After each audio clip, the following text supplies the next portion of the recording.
Okay, everybody. Oh, okay, I think we're ready. Ben, how you feeling? Oh, yeah. Oh, I feel real good. Now microphone's on. It's a little different here in the studio. I got to do a mic check here, so let's see. Mic check 111. As scorched Amazon smolders, Brazil fights against global outrage. How about that? Okay, that was unnecessary. Okay, your Ben Joravsky Show for Friday, August 23rd, live from the Chicago Reader office. This office is very fancy. Yes, it is. It's moments away, but before we get into this, we need to thank the following unions for jumping on board and bringing back our program. First up, it's the International Brotherhood of Electrical Workers Local 9, the International Association of Machinists and Aerospace Workers Local 126 in District 8, and the International Union of Operating Engineers Local 150. A giant thank you to those unions for jumping on board and bringing back our program. And of course, today's show is brought to you by our dear friends at the Chicago Reader and our real good friends at the Chicago Federation of Labor. The Ben Joravsky Show starts now.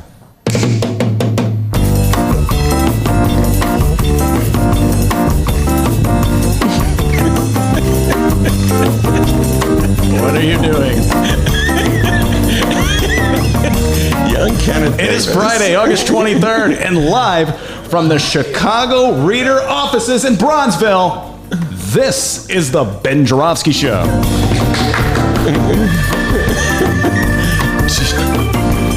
Today on the program, we are having ourselves a live telethon edition of the Ben Joravsky Show.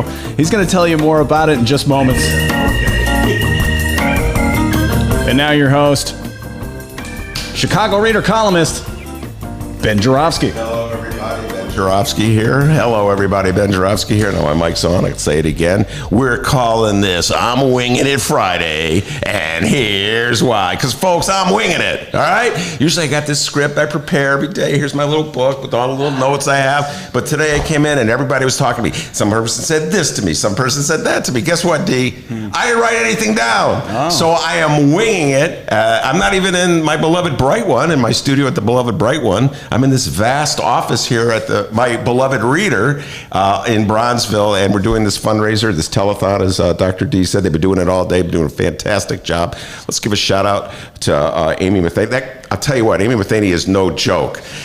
She's really good. She's really good. You came in the building, you came in this little studio. I'm like, go wait outside. You're going to get a little intimidated here. A pro is in there. Yeah. Watch how she does it. I'm like, oh my God, look at those transitions. Yeah. So she's doing a great job. The great Brianna Wellen is sitting right over there. She's sort of like the brains behind all this. Last night, you should have seen it. Dr. D and I drove from the Sun-Times Empire over there in the West Loop to the Reader Empire here in Bronzeville, schlepping all the equipment that we need, including this new camera that was donated to us by an anonymous donor. And that donor is anonymous because that donor does not want to be known. Hence, anonymous donor. All right? It's a beautiful camera here. So I was watching. I just sat out of their way while Brianna and Dennis set up everything. And they had pulled the tape out.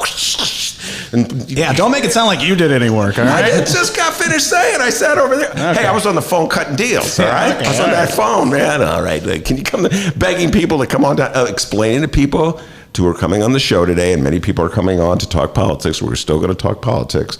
That I will not be at my beloved Bright One. Instead, I'll be at the Reader and the Reader office here on South Michigan Avenue. This good-looking man to my left is the great Ken Davis, who is, as you know, a frequent guest on my show.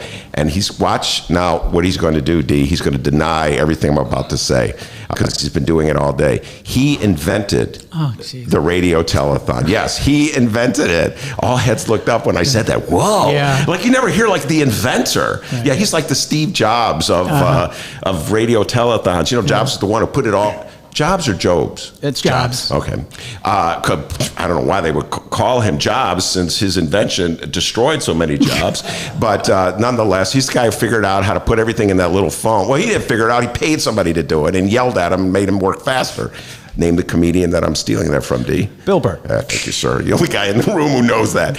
Anyway, it's a very funny bit. But anyway, so just like Steve Jobs invented the phone, young Kenneth. Or like Tom Edison invented the light bulb, same thing. He didn't really invent it either. He just beat a lot of people. I think he actually came in second. Well, whatever, but I mean, you know. Who actually was first to invent the light bulb? There is someone in Europe somewhere who had done it already. But And so many reasons history does not remember. I asked Ken to do this. Number one, he invented this format, which he'll deny doing right now. And number two, he's pretty much the only guy in radio older than I am. So I always bring him out. Oh, okay. Hey, man, I'm not so old. I got Ken Davis sitting there. There's Dick Kay, then there's me. Yeah, there's Dick Kay, and then there's you. Two legends, Dick Kay, Ken Davis, and me. So do you have any thoughts about this? Tell people how you invented it, even though you're going to deny inventing it. I didn't invent anything, but I was around before public radio was really public radio, and I was just kind of getting started with exactly what y'all are going through here today. This notion that if we're going to grow this sucker, we are going to have to get our audience involved in some way. And in those days, there was very little audience. I started there in 1979, 78, 79. And we did WBEZ. At WBEZ, and we did a fundraiser that I think, if my memory serves correctly, raised about $50,000 in 10 days. Oh.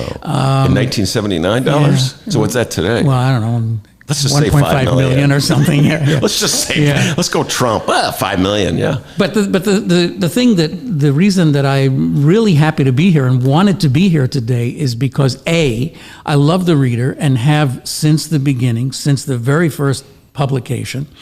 And I love the idea of the Reader surviving in the best, most organic, and the most sort of politically correct way of surviving, which is to say to the audience, we need a little bit of money from you. Mm-hmm. And when we put that together with advertising, although advertising isn't what it used to be, we can make this a business model that'll work. And I want the Reader to survive, and I'm here to help pitch for it. I'm here to help ask people to do this thing, to go to reader.com, and then you can say /members if you want, but just go to the Reader page. You'll see this big yellow thing there.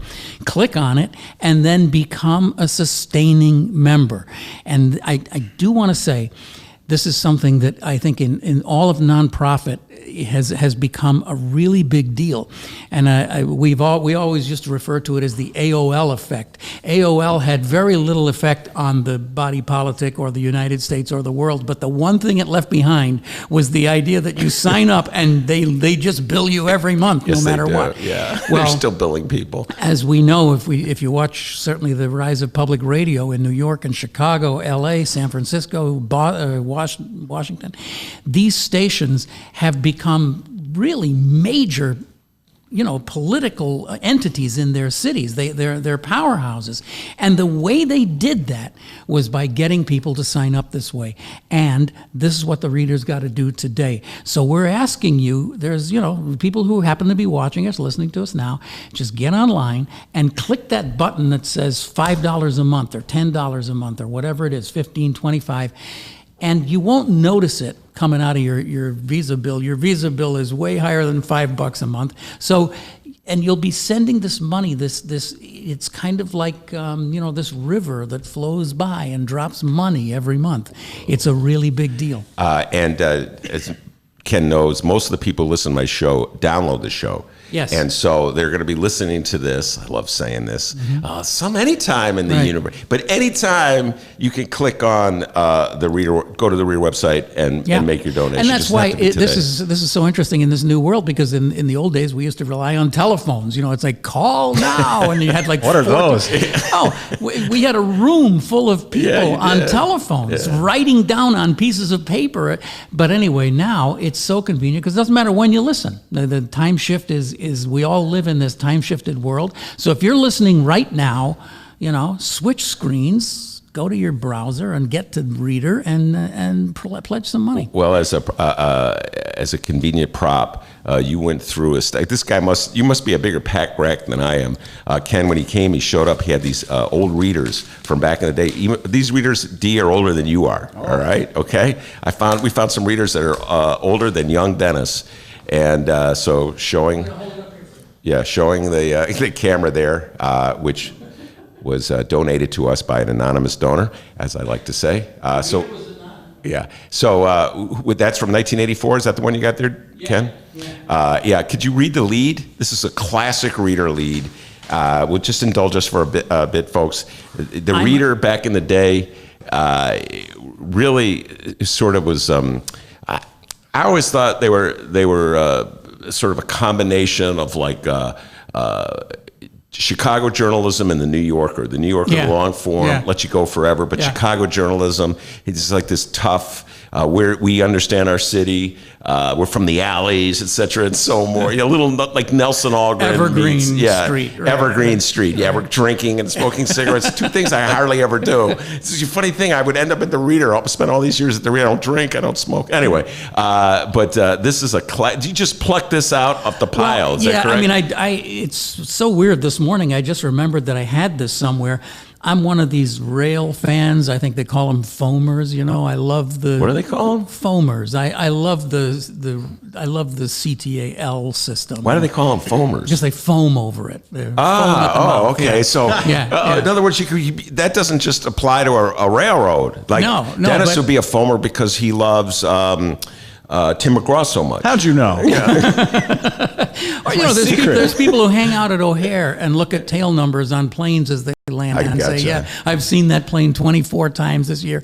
Anyway. I would be a Bulls foamer. Yeah, you certainly would. You've proved that.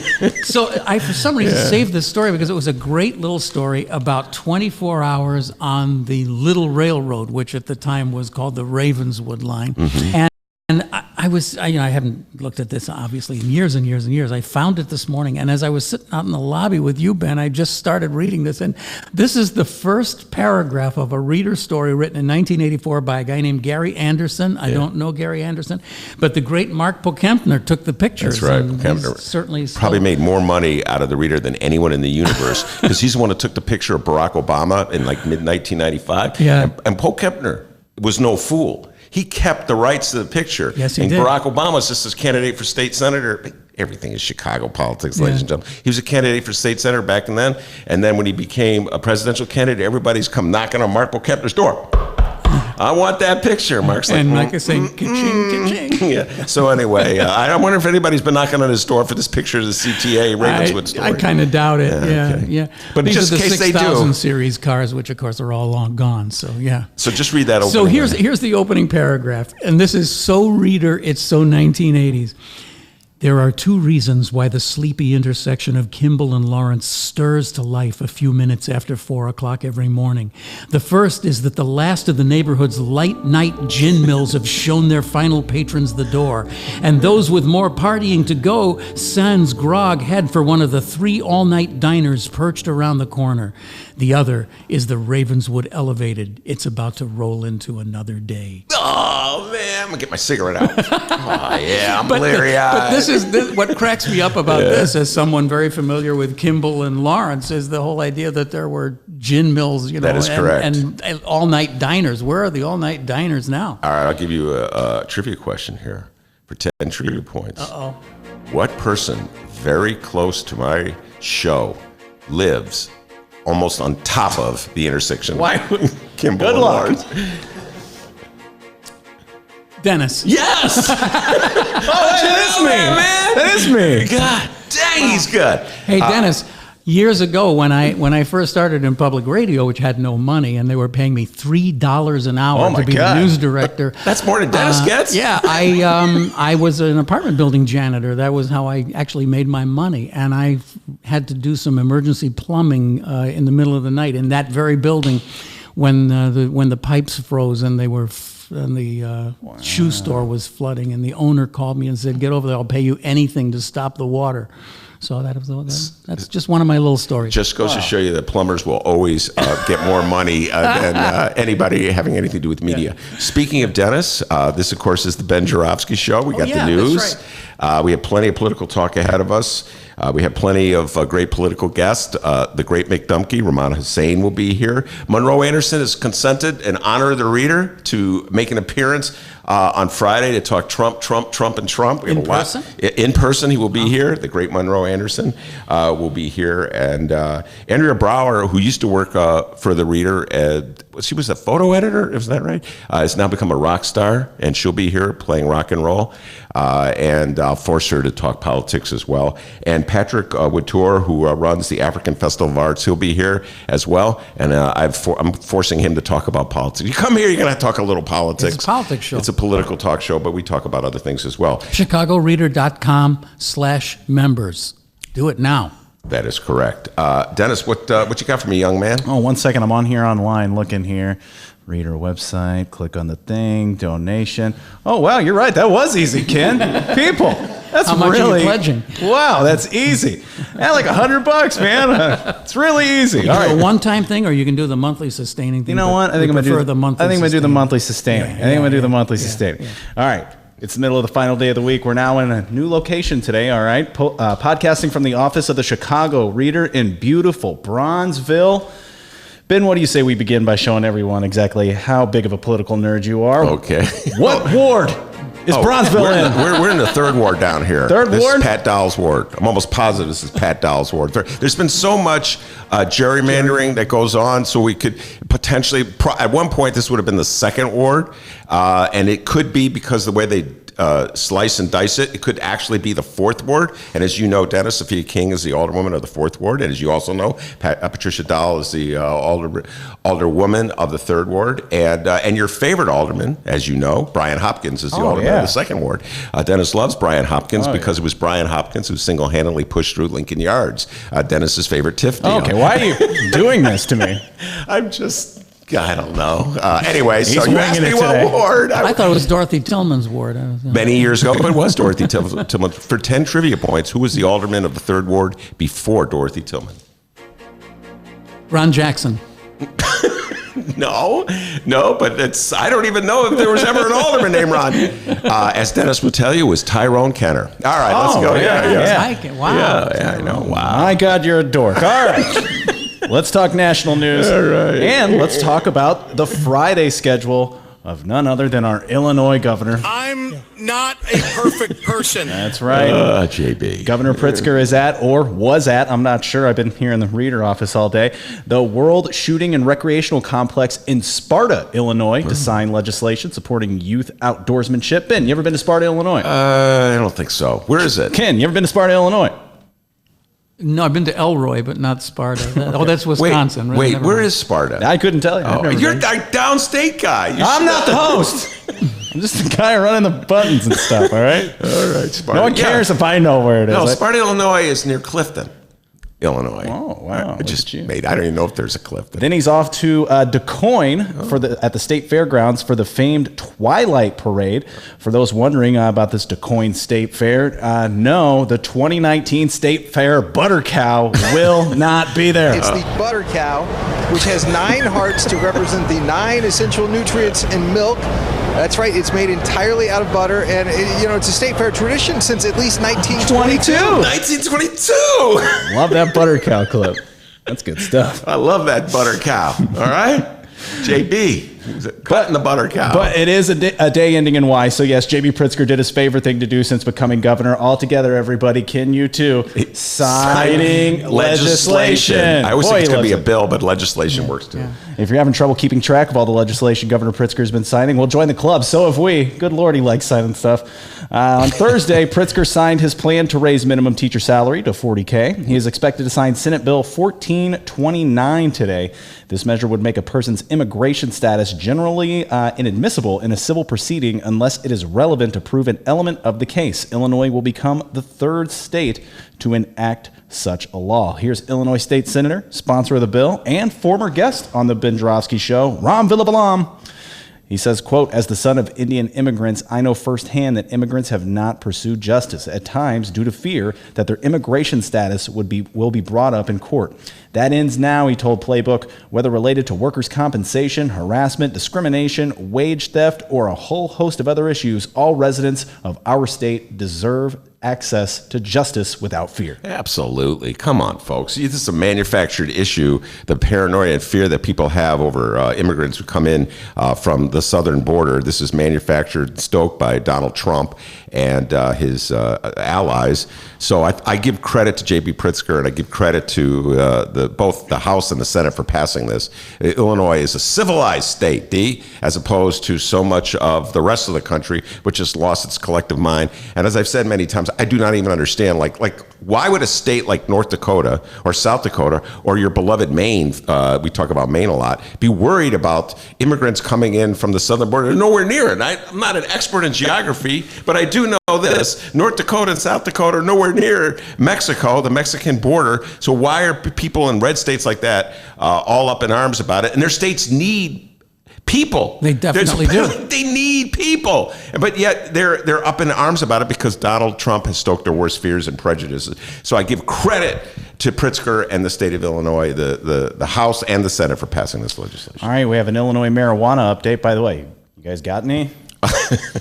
I gave some to the guy in the parking lot. Oh, man, I need some. With the reader, is there like a dispenser out in the hall? Yeah, the reader should have its own dispensary because we were leading the charge. Okay, can I just take a moment to say this? Let's talk about that. Before my beloved Bright One discovered a reader, and long before, I don't even know if the tribunal has discovered a reefer yet. The reader was promoting legalization of marijuana. At least I was, and Mick Dumke was. And well, let me jump in on this and say, as long as my job seems to be here to sort of be the velvet hammer guy, the stuff that you and Dumke were doing on the Grass Gap was a memory. Was really transformative journalism. I mean, it had an impact, and I think that again is the kind of stuff we're talking about here, and it's really important to understand that. I mean, look, the reason we're here today is to sort of do the regular stuff, but also to talk about the importance of supporting the reader. And this is the kind of thing that has set the reader apart consistently over the years. Think about Conroy and the stuff that Conroy was doing. John Conroy talking about Burge. I mean, that Burge story basically exploded in the pages of the reader decade before it was really well, before it became the big... Before people knew about torture in police stations, yes. And this has been the history of the reader from the beginning. So we're asking you today, would you like to become a sustaining member? Reader.com. Just go there right now. Have your credit card out and just tap that in with your little finger. First I was a little upset because I thought you were jumping in to say you had marijuana, but that was a really good reader play. Hey. What? The man invented it, okay? He invented the marijuana? No, he didn't invent marijuana, but he invented the format. And I'm just kidding. I have marijuana. All right, now come January 2020, your local Illinois marijuana dealer may begin to start losing business because recreational marijuana will be legal in the state of Illinois. The following comes from the meanest Illinois political bulldog in the yard, Capital Facts and Rich Miller.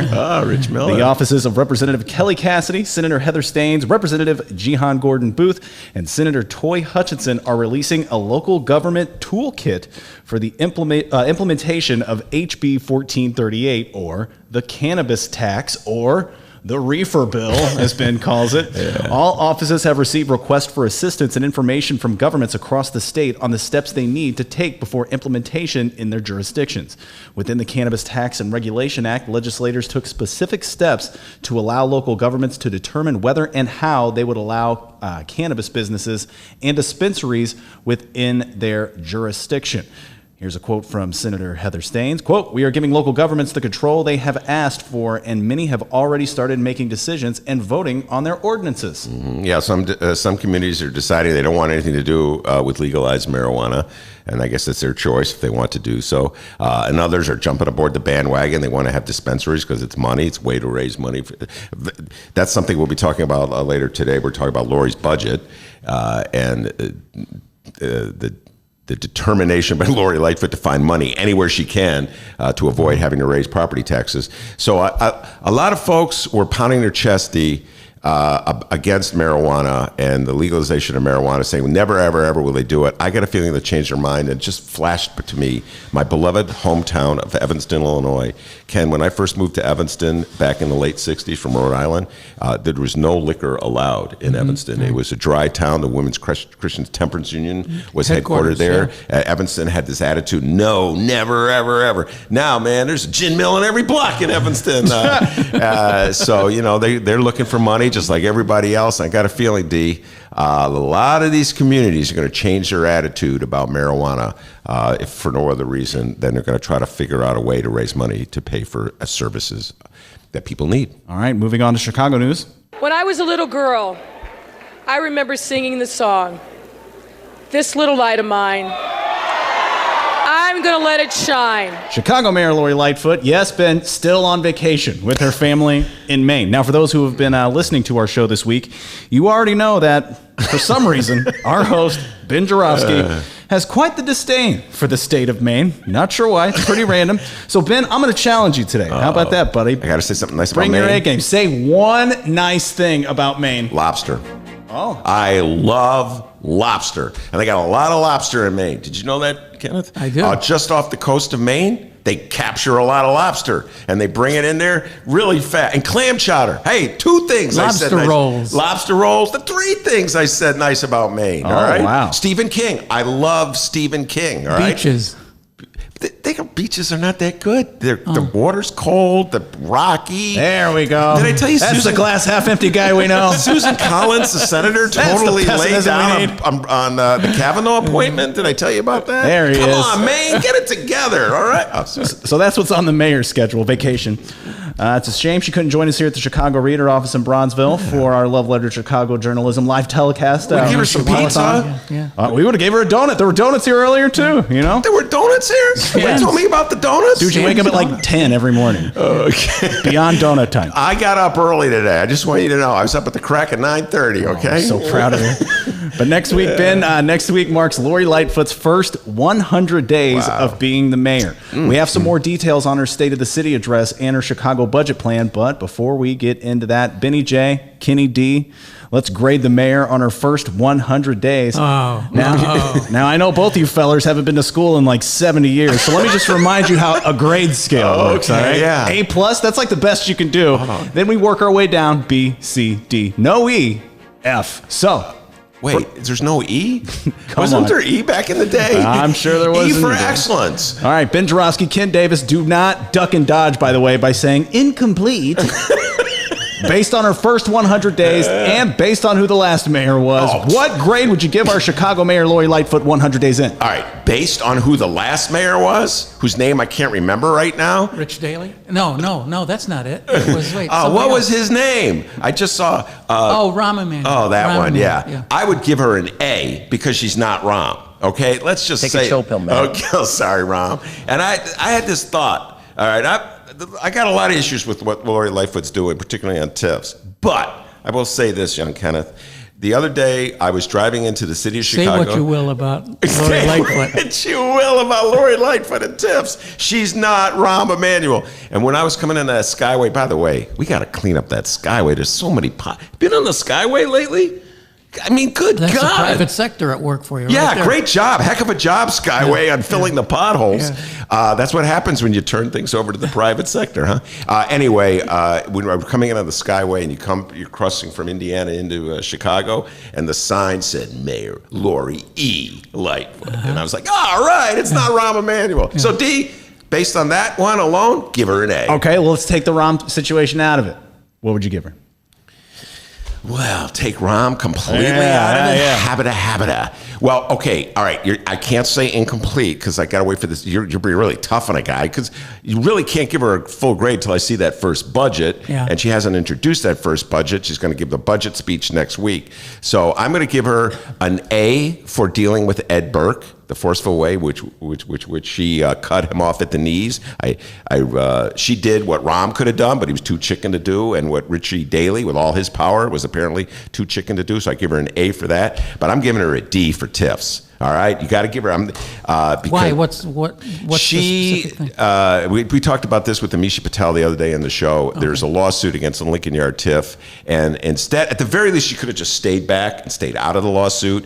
They're challenging. Amisha Patel's group is challenging that Lincoln Yard TIFs on the ground that it's unconstitutional. Mm-hmm. It's a civil rights violation, and it really gets at the heart of how unfair the TIF program is. Right. It's a program that's intended to eradicate blight in low-income neighborhoods. It's largely used in gentrifying neighborhoods.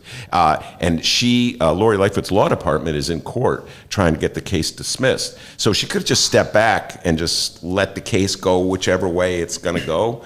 But there she is in court fighting to undercut it. Probably because she wants to retain, she doesn't want anybody questioning her control of the program. So I give her a D on TIFs. Kenny D. Ken Davis, what do you say? Well, I guess I'm saying something similar, that it's really kind of a crazy thing to try to give her any kind of a grade before what we see coming, which is this whole budget thing, and it's going to be a real awakening when we see it, because it's going to.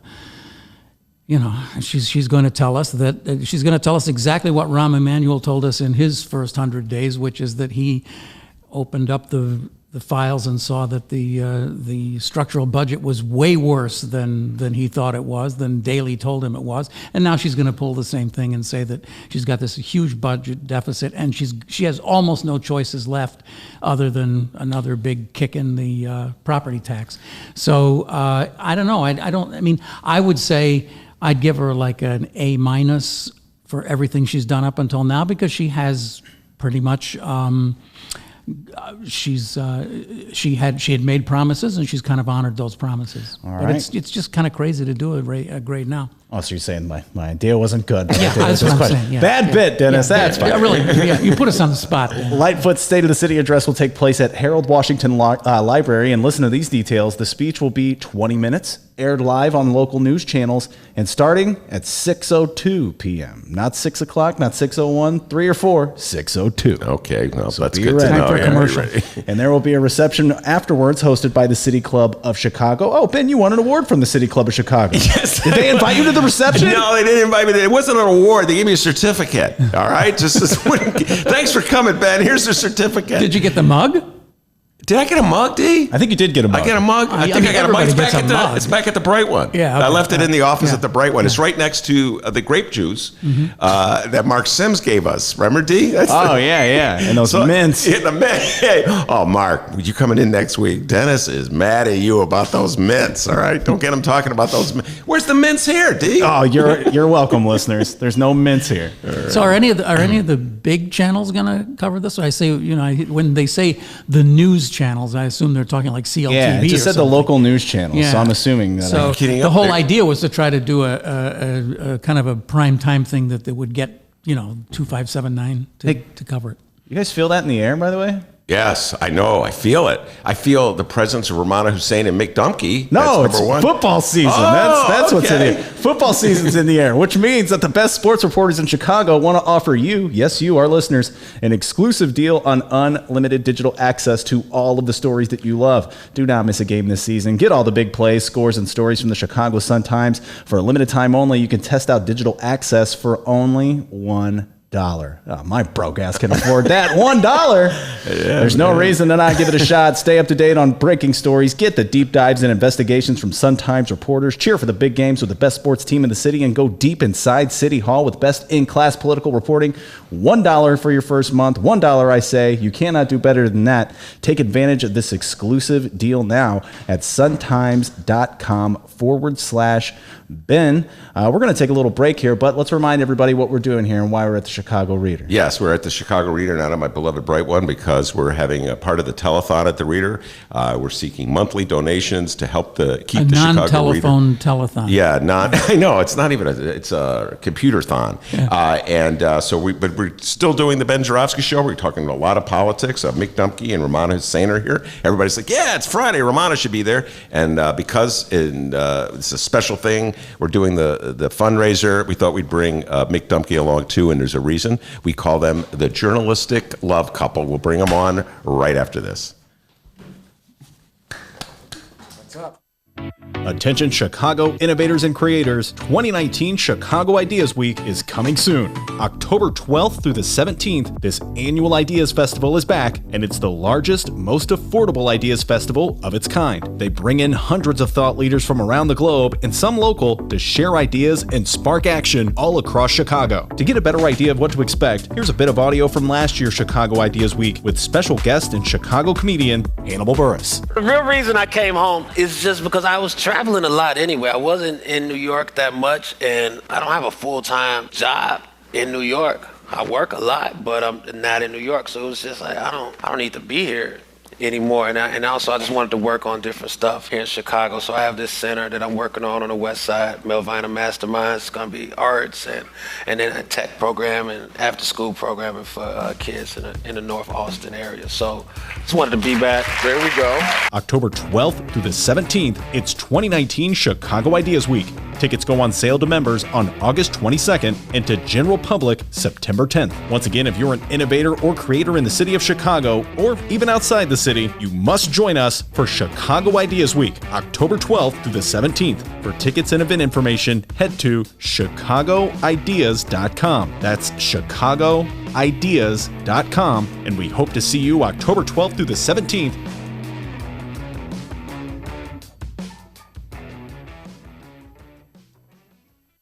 All right, everybody, we're live from the Chicago Reader office because we're doing a telethon. It's a love letter to Chicago journalism telethon, and your monthly donation will help keep the Chicago Reader independent and thriving. Just go to chicagoreader.com/members, chicagoreader.com/members. Give us a one-time donation, a monthly donation, yearly donation, 5-year donation. Donate whatever you want, all right? Once again, chicagoreader.com/members. Welcome back to the Ben Joravsky Show, live from the Chicago Reader. We are live from the Chicago Reader, not from the Sun-Times, from the Chicago Reader. But it's a Friday, and so as always, we have Romana Hussein.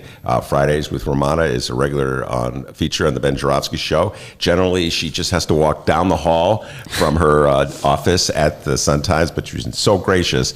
She slept all the way down to South Michigan Avenue to come for the show. So Romana, thank you very much for keeping your commitment and helping us out here on our Reader Fundraising Day.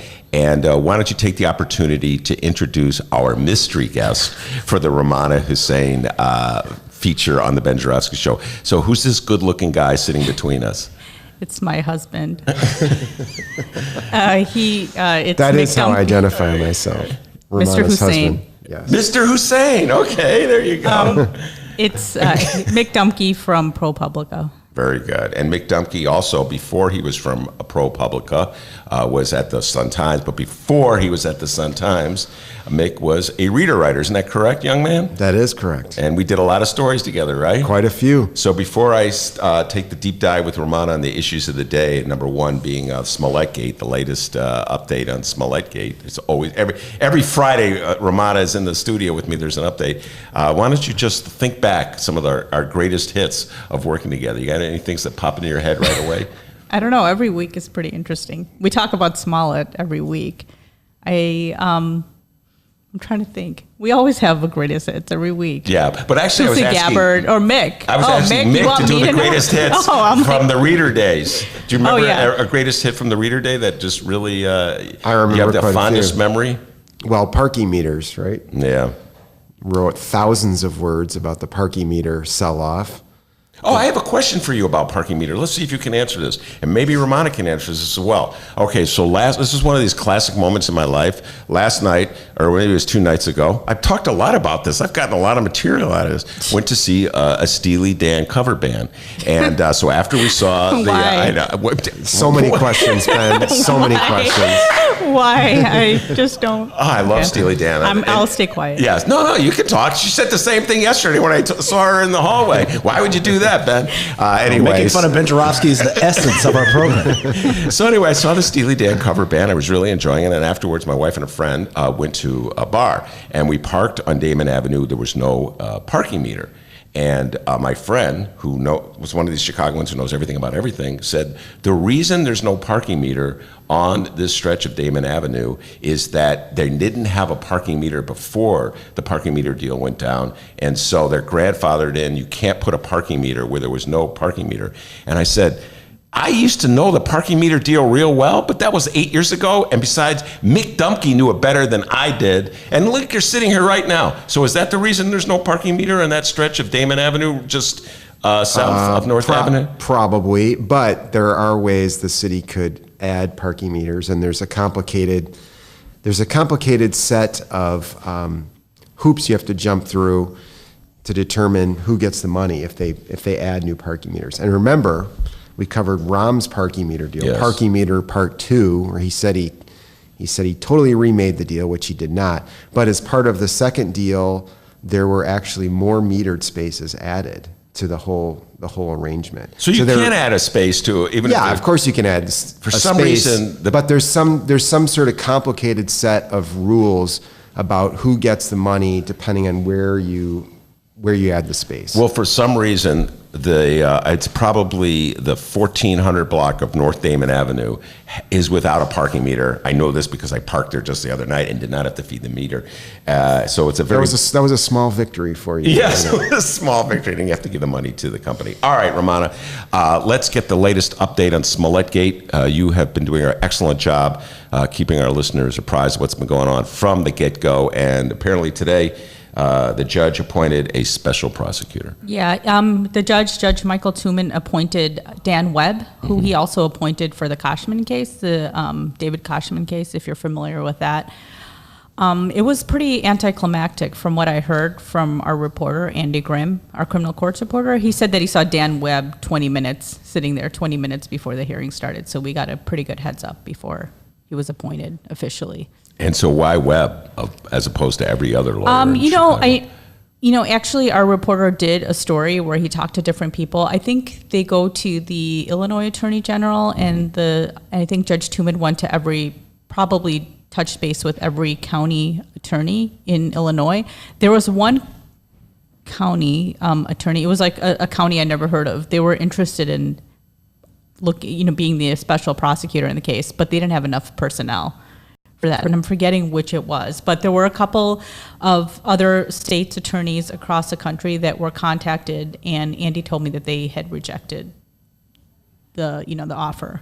So I'm thinking, there's definitely a list that you go through. If I don't know if it's the Illinois Attorney General, if they say no, then you have to go. It's like this long process, but it took a couple of weeks because I think the judge on late June, that's when he said that there's going to be a special prosecutor looking into this matter. And Dan Webb, a known commodity around here, Yeah. former U.S. attorney for the Northern District of Illinois, and then, as Romana said, the special prosecutor in the Koshman case as well. And as I recall, I'm doing this off the top of my head, the Kochman case, okay, again, David Kochman is the name of a young man who got into a fight.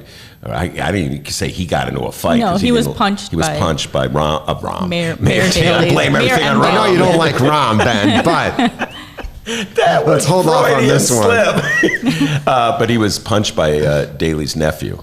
Richard Vaneco. And ended up in a freak accident, falling back, hitting his head, and he died as a result. And it was give the Sun time. We've been giving the reader credit all day for persistent investigations on all kinds of things, from reefer to police torture, et cetera, and so forth. But you got to give a shout out to the Sun-Times because they kept that story alive, and they're the reason why. Tim Novak, Chris Fusco, Carol Marine, et cetera, are the reason why eventually the Cook County politicians were embarrassed into doing something about the fact that Daley's nephew had not been prosecuted, even though his punch resulted in the death of Anyway, that cost about $1.3 million. I want to say, it's off the top of my head, over $1 million. They ended up paying Webb. Is there any sense of how much this is going to cost? Or I think that we had a price tag in our story, but I know Dan Webb said that he's going to try to be as quick as possible. I don't know what that means. And then I think there was some sort of explanation about how it was going to be paid, but it's going to be apparently less than that $1 million that was paid for the Koshman. What a case. deal. What I don't know. I don't know. I mean, it could be a lot. He'll be cutting his going rate of several $100s an hour down. Yes. Well, and also they had a really, this is me speaking, not Mick or Romana, when they were investigating Daley's nephew, they were worried about Daley. You know what I mean? So they had to spend a lot of time trying to figure out how to avoid tagging Daley with any responsibility. I don't think they're going to have any trepidation whatsoever going strong after Kim Foxx. That's just my political belief. And that's true. And you have to remember there's also the Cook County, the IG's looking into this matter as well. And I'm wondering when that's going to wrap up, because that's been for a couple months by now. Now, help me out here a little bit, Romana. When a special prosecutor is assigned, does that person have like subpoena powers, so people have to testify? I believe so, yeah. And I think it's like any other prosecutor. It's just that this prosecutor is taken from outside of that jurisdiction. And so will he be deposing Kim Foxx? Yeah, I would think he would be. I mean, it's involving her. Yeah. But I don't know. I don't know who he's going to depose, who he's going to question, or who's going to be called on, but I would think so. So they're going to get right at the heart of like what she knew and when she knew it. Don't We you would guess? think so. Yeah, that's the whole point of it. Don't you think? Don't you agree, Mick? Well, that is the point of it. I seem to remember, however, that a lot of people were not entirely satisfied with the Webb's work as a special prosecutor in the Koshman case. I mean, he did end up going to jail, right? I believe. Yes. But he went to jail, but none of the. I just seem to remember that there wasn't. A lot of people were dissatisfied with the amount of accountability brought to some of the police officers who appeared to be involved in a cover-up of that case. Yeah. And so when you were, made your crack about you had to avoid daily related political potholes, I feel like there was a real sense that was a big part of what he did, and he avoided them, but at what cost? So I think the pressure will be on Dan Webb to deliver something that appears to be, authentic in a very politicized environment. That's the whole reason we're talking about this case, is because it's so politicized. Absolutely, and it has to be credible. It has to be a report that enables him to maintain his credibility. We have a breaking news from Dennis. What's that? Well, it looks like the Chicago Reader's own John Dunleavy has an update for us here on donations for the Chicago Reader. By the way, we're doing a telethon for those who are on the download, a Chicago Reader telethon. We're going until 7 p.m. John, what's the latest? Thanks a lot to Susan, a new supporting member, Howard, a new gold member, Lisa, Wesley, Natalie, Lauren, a new bronze member, and then Paul and Lisa for their donations. Thanks a lot. chicagoreader.com/members. All right, very good. Thank you, John. Be like all those people. And go to chicagoreader.com/members. All right, with me is Romana Hussein and Mick Dumke. Mick from ProPublica, Romana, a regular on the Ben Justice Show every Friday from the Chicago Sun-Times. Today, Romana is the 100th. Well, I don't know if today is Wednesday. Is Wednesday's the 100th, and Fran Spielman. I don't know if you had a chance to read Fran's story. I read it really quick right before I came here. Real quick story. Okay, I read it as well. So what's your thoughts, your general thoughts, Lori, 100 days in? I don't know. I think 100 days is too short of a time period to really judge, to see how somebody's doing. But I guess it's commonplace for us to do that whenever there is a new mayor in town. I think there was someone from the BGA who did an interview with Fran today, the head of the BGA. That's the Fran show for this weekend. Yeah, it was interesting. I mean, I thought it covered all the bases. It's a very short time period, but I thought that one quote from that unnamed source who said that her biggest problem is that she's thin-skinned. So I thought that was pretty interesting. But I think all these mayors are pretty thin-skinned so far. I mean, Daley was in office since I was 18. So when I was at City News, I remember covering him, and he was pretty thin-skinned. And then you had Rahm Emanuel. And now you have Lori Lightfoot. So, when she's going to be criticized, she's going to say certain things. But yeah, I know what she's saying, but it's interesting. I thought it was pretty interesting. And I thought she touched all of the important points. It was a pretty long story too, pretty exhaustive. Mick, how do you compare Lori Lightfoot's temperament to the other mayors that you've been covering? Well, it's too soon to tell, but she has not yet threatened to shoot me, which one of the former mayors once did. So I didn't think it was shooting. Give her I props thought it was for that. something else. Yeah, it wasn't shooting. Was it technically shooting, Mick? No. It was. He threatened to, Daley threatened to shove a gun up my butt and fire off a couple rounds. Oh, he did say the fire. I forgot the fire. I thought it was just the shoving up part. Yeah, that's what I thought too. Yeah. You just stopped listening after that, I guess. I heard the whole thing. Yeah, and of course, you would probably be paying closer attention to that detail than I would be. I was very curious. Because you'd be more directly impacted than me. All right, so you're saying by virtue of the fact that she hasn't threatened you. But she pushed Fran away at one story, or some of her staffers, like Fran was asking a question and they're like, that's it, and they kind of pushed her away.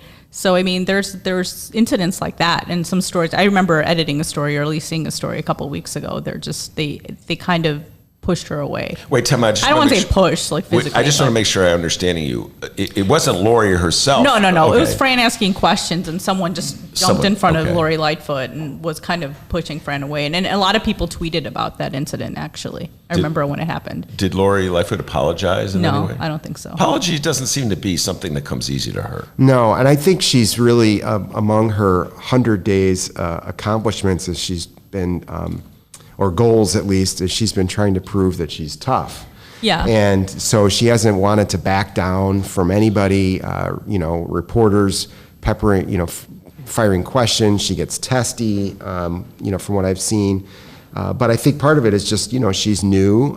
People aren't really familiar with her. She hasn't been held elected office before. So she's out trying to show everybody she's up for the job. And so a lot of what she's accomplished, in my view, has been mostly, by executive order or symbolism. It's too soon. In fairness, I'm not saying she hasn't done anything, but because in fairness, I think 100 days is ridiculously short to start counting up your achievements or your failures. I agree. So the most significant thing probably she's done is the executive orders about aldermanic prerogative, right? And that is, I think she gets an incomplete grade on that. While she followed through and issued the orders, my understanding is that city departments are still trying to figure out exactly what they mean. And literally when it comes down to policy, exactly how that's all going to play out. No, it's funny you should mention this because people in their confusion and desperation, they turn to me like the other day about why isn't there a parking meter on Damon? I'm supposed to know everything. So people have been asking me, so when you want to have a block party, who do you turn to? Right. I'm like, I don't know. Just call your alderman. They go, no, Ben, I read in the Tribune. Well, it must be true if you read it in the Tribune that Lori changed, the whole mechanism that governs all these things. And I think you're absolutely right, Mick. I think it's just a lot of confusion out there as to what who has the say on something like a block party permit or something. Is it still the alderman's office? Right, and the thinking, of course, block party permits are supposed to be issued if people, the application passes muster, not whether the alderman likes the person holding the block party, all that kind of stuff. But I think it also gets down into stuff like small business improvement funds. I heard a discussion about this in city council. So previously the aldermen specifically there was a point in the process where aldermen were supposed to weigh in on businesses, whether they get these small economic development grants. But now there's some confusion. Okay, well now there's no aldermanic prerogative, but we still want aldermen to be able to weigh in if they want. We would like your recommendation, but you don't have veto power. And so the aldermen were totally confused. Well, what does that actually mean?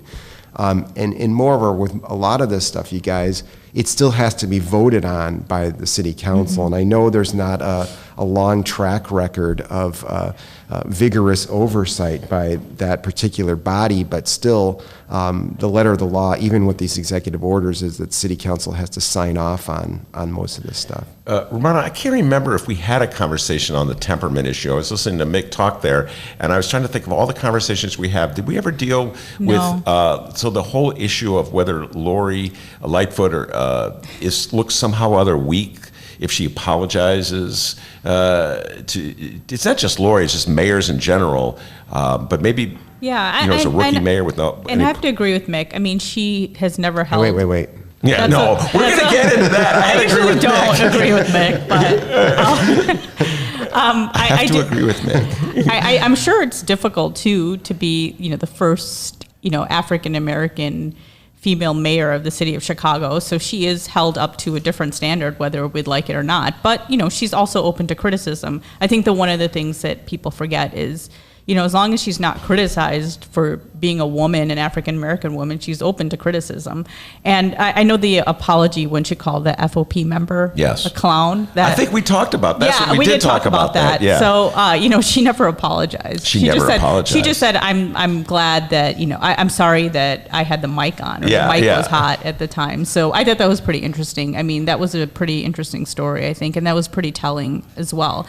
And I know a lot of people were saying that she should just apologize. I think you said that. Oh, I did. Yeah, so I said she should apologize. I'm a big believer in apologies when you do something wrong. But I thought that was pretty telling. I don't know. I haven't seen her explode yet. We saw Mayor Richard M. Daley explode a lot. Get visibly angry, and then he would, Let me ask you going this. after people. I was a young journalist at the time, so I would just be watching this half the time, and I'd be scared. Scared of him. Daley would all the time. He'd get red, and he would start bellowing and threatening reporters with rifles or muskets or whatever that thing was. It was a rifle with a musket. Okay, a rifle. Or with a bayonet. Sorry. I didn't even know what a bayonet was. Wait, tell I me. just thought it was a type of gun. No. Bayonet is the thing. All right, little knife. So do you think Chicagoans, do you think in this day and age, if a woman mayor would bellow and rage the way Daley does or did, then they would say she was emotional or crazy. So I think she has to watch that. I mean, I'm not everybody. I don't think everybody would, but that definitely there would be criticism like that, and I understand her perspective and point of view. I haven't seen her, losing it or anything like that so far. We've seen Rahm Emanuel kind of getting testy as well, many, many times. Yeah, well, I can't remember. Did Rahm ever lose it the way Daley did? I don't think he lost it. Rahm's style was a little different. He would make cutting remarks that he tried to pass off as jokes, but they were kind of put downs. So if somebody asked him a question he wouldn't like, he would basically make a quote unquote joke that was sort of like, "How dumb are you? What a stupid question." But he's much more snarky than that. Take a chill pill, man. Oh yeah. Dennis is something. All right, now let's just change the subject a little bit here to something that Romana just said, and I'm quoting her. I think I'm quoting her. Quote: "I have to agree with Mick." I do sometimes. I 15 times. I've been counting. Know these two people very well, and consider them friends of mine. And they're both very smart and very opinionated. People may not realize that so much because they're professional journalists, so they keep a lot of their opinions to themselves, except for phone conversations with me. Although Romana has really been opening up on Romana Rundown every Friday. So what's it like at home? Do you guys find yourselves arguing over the issues of the day? I mean, you both read the newspaper. Sometimes. We usually argue about different things, not usually work. Oh, I don't want to get into your personal life. No, it's not personal. I'm talking about we might talk about certain issues that are happening in the news, and then we might disagree on certain things. All right, well, let's just give us a little example. What are some of the issues that you disagree on the news of the the day?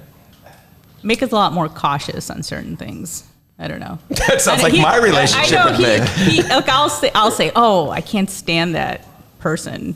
Because he's accused of doing this, and Mick's like, "Oh, let's not."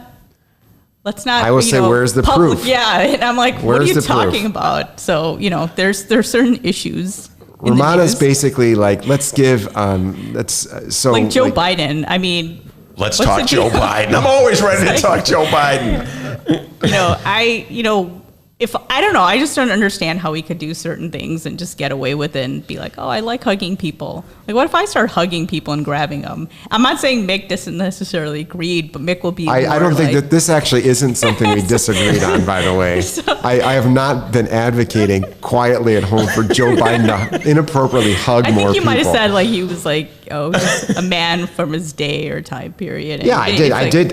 Well, all right. If you must know, at home, I have said he's out of touch. I don't think most of the things that have been reported have been they've not been have any malicious intent, but they still are signs to me that he is too old and should not be running for president. Wow. Okay. And Mick usually just tells me that there's no rush. He said the public is rushing to judgment on a lot of issues. That is a recurring theme in our conversations. And I said, how could you say that? I don't know. And another, if I may, without divulging great too much. Mick line, which I now use all the time, to begin a sentence with the following phrase: "To be fair."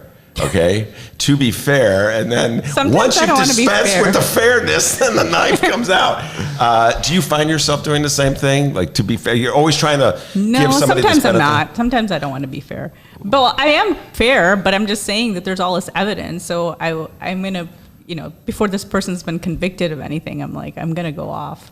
We live in an era of cancel culture. public trials, by social media and by innuendo, and I don't like it at all.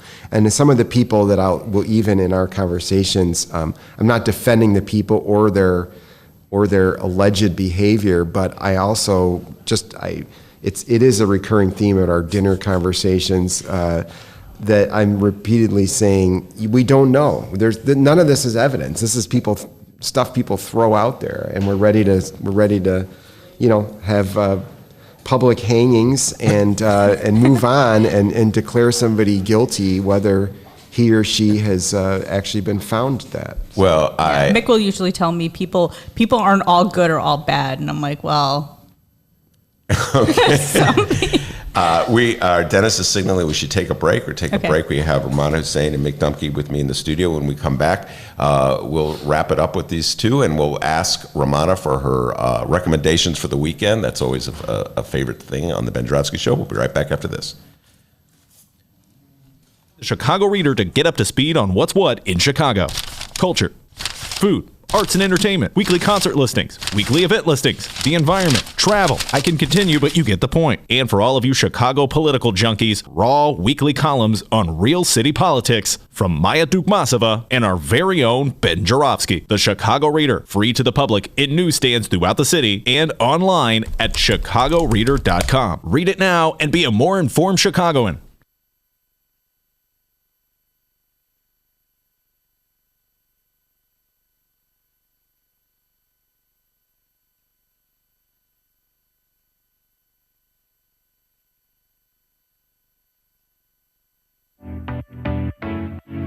Attention Chicago innovators and creators, 2019 Chicago Ideas Week is coming soon. October 12th through the 17th, this annual Ideas Festival is back, and it's the largest, most affordable Ideas Festival of its kind. They bring in hundreds of thought leaders from around the globe and some local to share ideas and spark action all across Chicago. To get a better idea of what to expect, here's a bit of audio from last year's Chicago Ideas Week with special guest and Chicago comedian Hannibal Buress. The real reason I came home is just because I was traveling a lot anyway. I wasn't in New York that much, and I don't have a full-time job in New York. I work a lot, but I'm not in New York, so it was just like I don't need to be here anymore. And also I just wanted to work on different stuff here in Chicago. So I have this center that I'm working on the west side, Melvina Masterminds. It's going to be arts and then a tech program and after school programming for kids in the North Austin area. So just wanted to be back. There we go.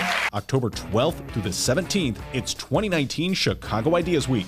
Tickets go on sale to members on August 22nd and to general public September 10th. Once again, if you're an innovator or creator in the city of Chicago or even outside the city, you must join us for Chicago Ideas Week, October 12th through the 17th. For tickets and event information, head to chicagoideas.com. That's chicagoideas.com, and we hope to see you October 12th through the 17th.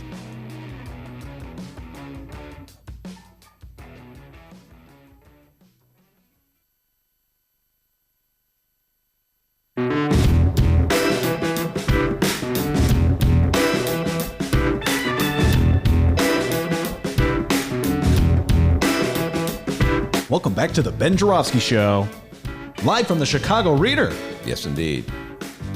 Live from the Chicago Reader, not live from my beloved Bright One. We're part of the telethon here, the telephone list telethon for the Chicago Reader. And Mick Dumke and Ramana Hussain have been so kind as to stop in. Ramana comes in every Friday. It's a regular feature on our show. And we always do, before I let you guys go, we always have a Ramana recommendation, what she's recommends in the world of art. One time I get you and Maureen O'Donnell in the studio at the same time. I know, we'd be pretty We're going to do some movie stuff.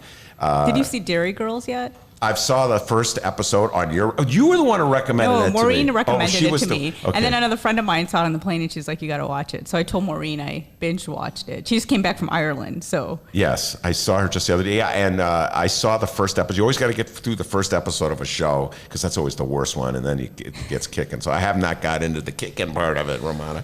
So what are you going to see this weekend? I hope to see Blinded by the Light, which is the Springsteen movie based on this guy's memoir. All right, let me just By say this guy, she doesn't mean me. Yeah, No, not not other this guy. guy. It's this journalist, actually. I think he's written for the BBC, Sarfraz Mansour. He wrote a book on how Springsteen kind of affected his life, which is kind of interesting as a Pakistani immigrant. And I've wanted to see it, and it's actually gotten really good reviews, but it hasn't gotten the same. A lot of people haven't been watching it. My brother was saying, well, think about it, not that many South Asians like Springsteen, and then there's a lot of Springsteen fans who might not necessarily be the most left. if you think about it, because it's about his experiences. And in the 70s and 80s, there was a really the National Front was very popular in England, so there's a lot of neo-Nazi marches. So I think it has a little the book had to do with how he kind of always kind of butt heads with his dad, and the film I think the film obviously condenses it, and there's parts of the movie that I heard that are actually not what happened in real life, but most of it's pretty true. So I think it sounds like a pretty interesting movie, and I do like the director's previous movies, especially Bend It Like Beckham. Romana wrote a column about the book that ran in the Sun-Times, and Romana knows this. I'm a big advocate of Romana being a regular columnist for the Sun-Times. Not that anyone at the Sun-Times takes my advice on anything, but I also am an advocate of this, Ben, and keep nagging my wife to keep writing. Well, because part of the issue that you were talking about are the two different worldviews where she has an opinion and she's ready to do it, and you hold back to reserve. Is the difference between a columnist and an investigative journalist, in my humble opinion, that the columnist is supposed to give an opinion. That said, the opinion you gave about, I agree with you wholeheartedly. That was a pretty benign. Yeah, except your sister kind of threw Bruce Springsteen under a bus. That's just all I'm going to say. My older sister's never seen Bruce Springsteen live. We asked her if we want to go. All my other siblings, me and my siblings have gone, and she's just like, why do you guys? Even I think my niece has gone with us. My niece has gone with us to her daughter, and her daughter loves Springsteen because we exposed her to her when she was younger, and she's like, oh, I don't know why you guys like that old man. I believe the exact quote from your sister was, quote, that old man. Yeah, that's what she calls him. That's the exact quote. He's actually, I told you, he's a year older than my mom, so. Wow. Okay, I'm not quite sure what to make of that. But anyway, so Romana I'm going to be seeing that movie and I told you to watch Sacred Games. Season 2's on Netflix. Oh, yeah. I did not watch it. Mick read the 900-page book, and now I'm reading it. It's actually... Well, she was watching Dairy Girls. I was reading Sacred Games. It's actually the first show that came on Netflix in India, and it's based on this novel, and it's very good. I think you'd like it. And I still haven't seen The Farewell, so my list of things to see and do is based on Romana's recommendations is long. Of course, in my defense, I was on vacation last week. And Mick, you have something to promote before I let you two go? That's right. You and I will be on the stage at the Hideout. We may actually be on the floor at the Hideout, but whatever. We have a thing coming up at the Hideout the day after Labor Day. So after everybody finishes partying and or lamenting the end of summer, you should come out that Tuesday right after Labor Day to join us to talk about immigration.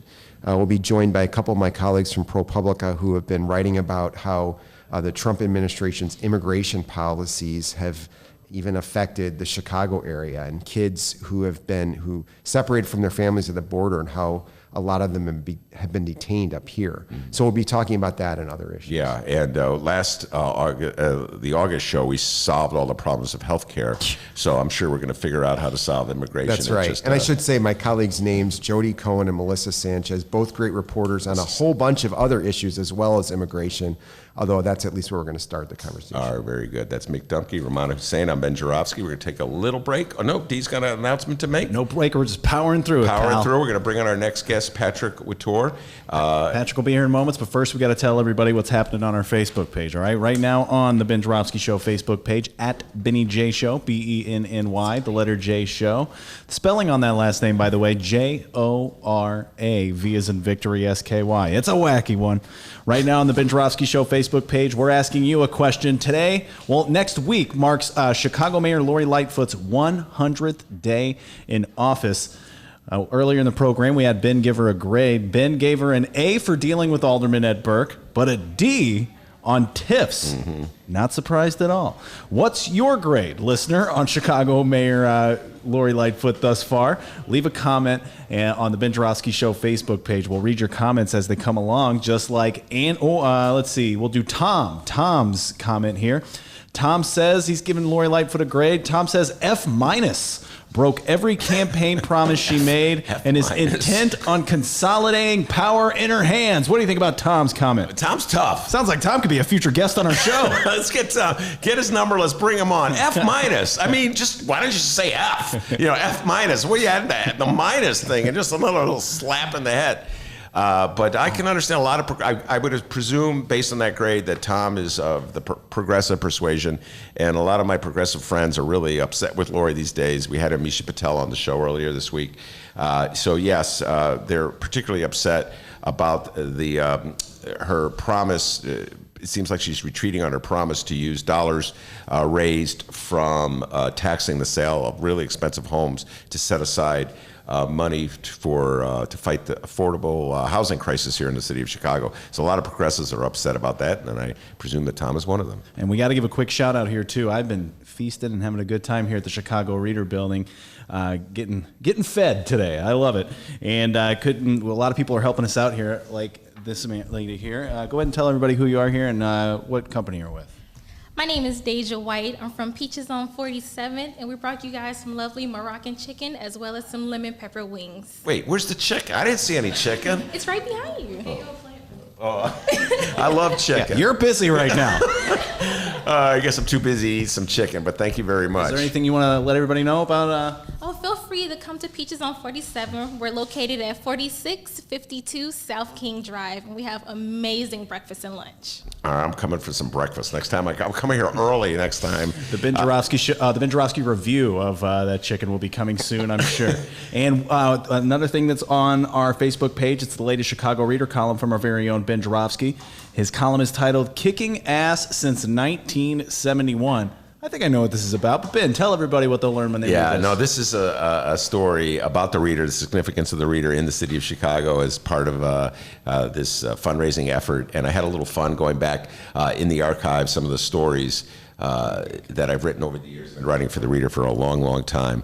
And I just randomly, Dennis, I went into the Reader archives, and they have it year by year, and then each year you could just click on a cover. And I just picked a cover, and I found a story that took me back. I think it was 2000. I'm doing this off the top of my head. Claude Walker was running as an independent for state rep on the north side of Chicago against Harry Osterman, who had been anointed into the position by the powers that be in the Democratic Party. And I couldn't believe it. It was 20 years ago or so that I wrote this story, about 20 years ago, and it was just nothing really had changed. It was infighting by Democrats, power play by the regular organization, fiery independents and mavericks trying to beat the machine. So it was a lot of fun going back there and these old names. And the interesting thing, as I pointed out, many of the characters who were part of the regular organization, at least Harry Osterman, have now moved to the left. So that's a good sign in the city of Chicago. Harry Osterman was one of the leaders against the Lincoln Yards tiff. So anyway, that's what I did. I took a look back as to to try to explain to people the significance of the Reader and its political reporting. Kicking Ass Since 1971 is the latest Ben Joravsky column. Give that a read after you listen to today's show. And he's doing this column because of today's telethon, a love letter to Chicago journalism. We're doing a telethon all the way until 7 p.m. And here to tell you more about that, Kenny Davis. Well, I don't know what else I can add to this except there's a few things actually. I think, well, first of all, we should just give that thing, right? It's chicagoreader.com. Chicagoreader.com. Go there, or you can go to chicagoreader.com/something. I don't know. It doesn't matter. Just go to and see that yellow box with the telephone, the old-fashioned telephone. Just click that, and then you'll be asked if you can subscribe, essentially, to the Reader as a supporter, as a sustaining supporter of the Reader, and it's $5 a month, or maybe $10, or maybe $15 but it's something that is affordable, and it will help the Reader not only survive but transform itself into a completely new digital force in Chicago, which is something really very cool. We were talking earlier about Mick Dumke and the Grass Gap and the stories that he and Ben have written over the years. Let's not forget the parking meter stories that they both wrote together. Or how about Mike Miner, who was with the Reader for many, many years, and the great things that he did. Or hey, how about Maya? Is Maya coming in? Is she going to be in here? Maya's on vacation. Oh, she is. Maya's on vacation. I was hoping she'd be here today. Yes, me too. So she won't be at our show on Tuesday either, but she'll be back. Well, I want to just mention her. As long as we've been talking about her, she did a series of things on open housing and affordable housing in Chicago. And I have actually kind of thought for the last several months or so that this whole thing about aldermanic prerogative, she really was the one who opened that file for everybody, if you think about it. The idea that that a lot of the projects that were being built in various wards, that one up in the 41st ward, that the alderman had the ability to just shut it down because the alderman didn't want it. And it was Maya, I think, who really began to put that, she injected that into the political bloodstream, this thing about aldermanic prerogative. That's something the Reader has done. It's just another one of thousands of those kinds of things. If you value the Reader, give us a pledge right now. Give us a tap on your screen. Go to chicagoreader.com. All right, very good. Young Kenneth. All right, Ken, now let's go eat some chicken. Yeah. You get to eat the chicken. I do the interview, all right? Very good. My guest is Patrick Couture, African Festival of the Arts. Patrick, thank you so much for coming to the show. Appreciate it. Well, thank you. And I want to add my voice to the telethon. The Reader has always been very supportive of the African Festival of the Arts from day one. We've had many articles, even we didn't advertise with the Reader, they've always supported the African Festival. So go ahead, go to Reader and support them. Subscribe today. All right, very good, Patrick. Now tell people a little bit about the festival. When will it be and where will it be? The festival is scheduled for Labor Day weekend, and that's next weekend, Friday through Monday, August the 30th through September the 2nd in Washington Park.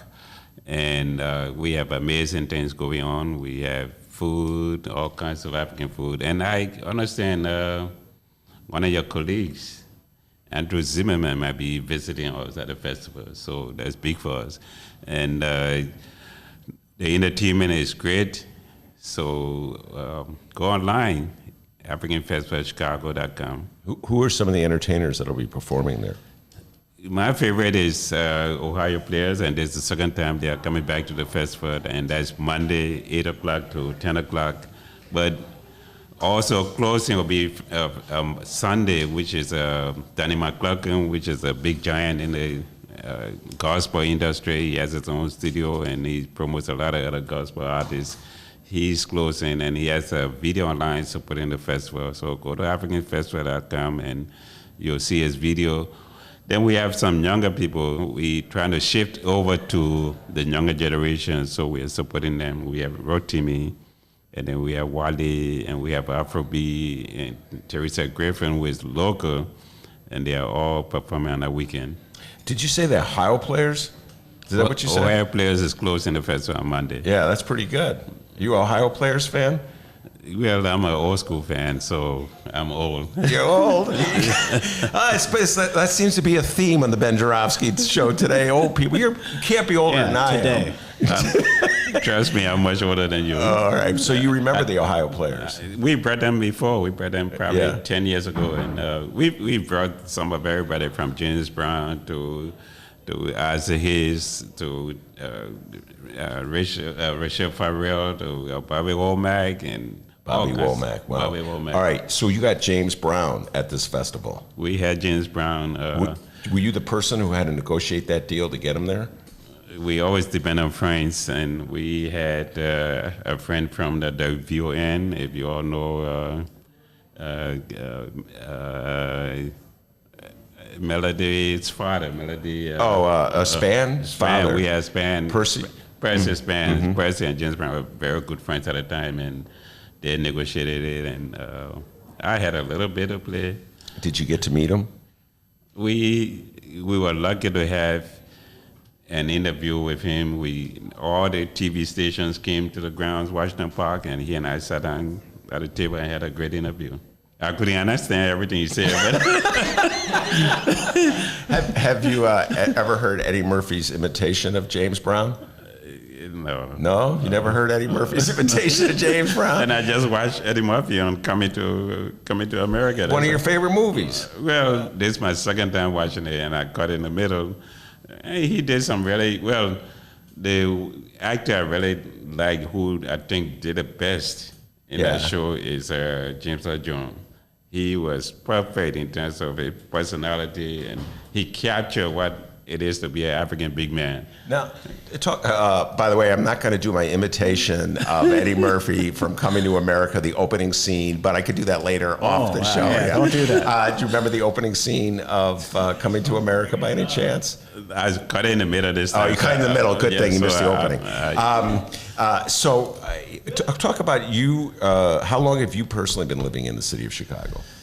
I've lived in Chicago longer than I've lived in my home country, my birth country, which is Liberia. I came here in '76 to go to school, went to Northwestern, got a master's in transportation planning, went back home, and came back 2 years later because of political problems, and I've lived here since then. And so safe to say that you like it here in the city of Chicago? Chicago is a great city. Chicago is really a great city. And I used to live in Evanston, but when I moved on the south side and discovered the lakefront, Chicago, there's nothing like Chicago, spring, summer, and fall on the lakefront. So let me ask you this. How have you been able to sort of like navigate all the political factions and fiefdoms and personalities in the city of Chicago that you could produce this festival year after year, get the proper permits that you need, just deal with all the personalities? How have you been able to do that? Chicago is a very tough city to do business, to produce events. But again, because of what I do and I bring the community together, all the politicians are my friends. All the politicians? From Richard Haley to the current mayor, I know she'll be there. I'm not sure, but I know she'll be there because politicians like the crowd. So they come out to meet the people. I get to meet them, talk to them, and present our case. And luckily, we've had a champion in our corner, which is Tony Periwinkle. She's one of my favorite people.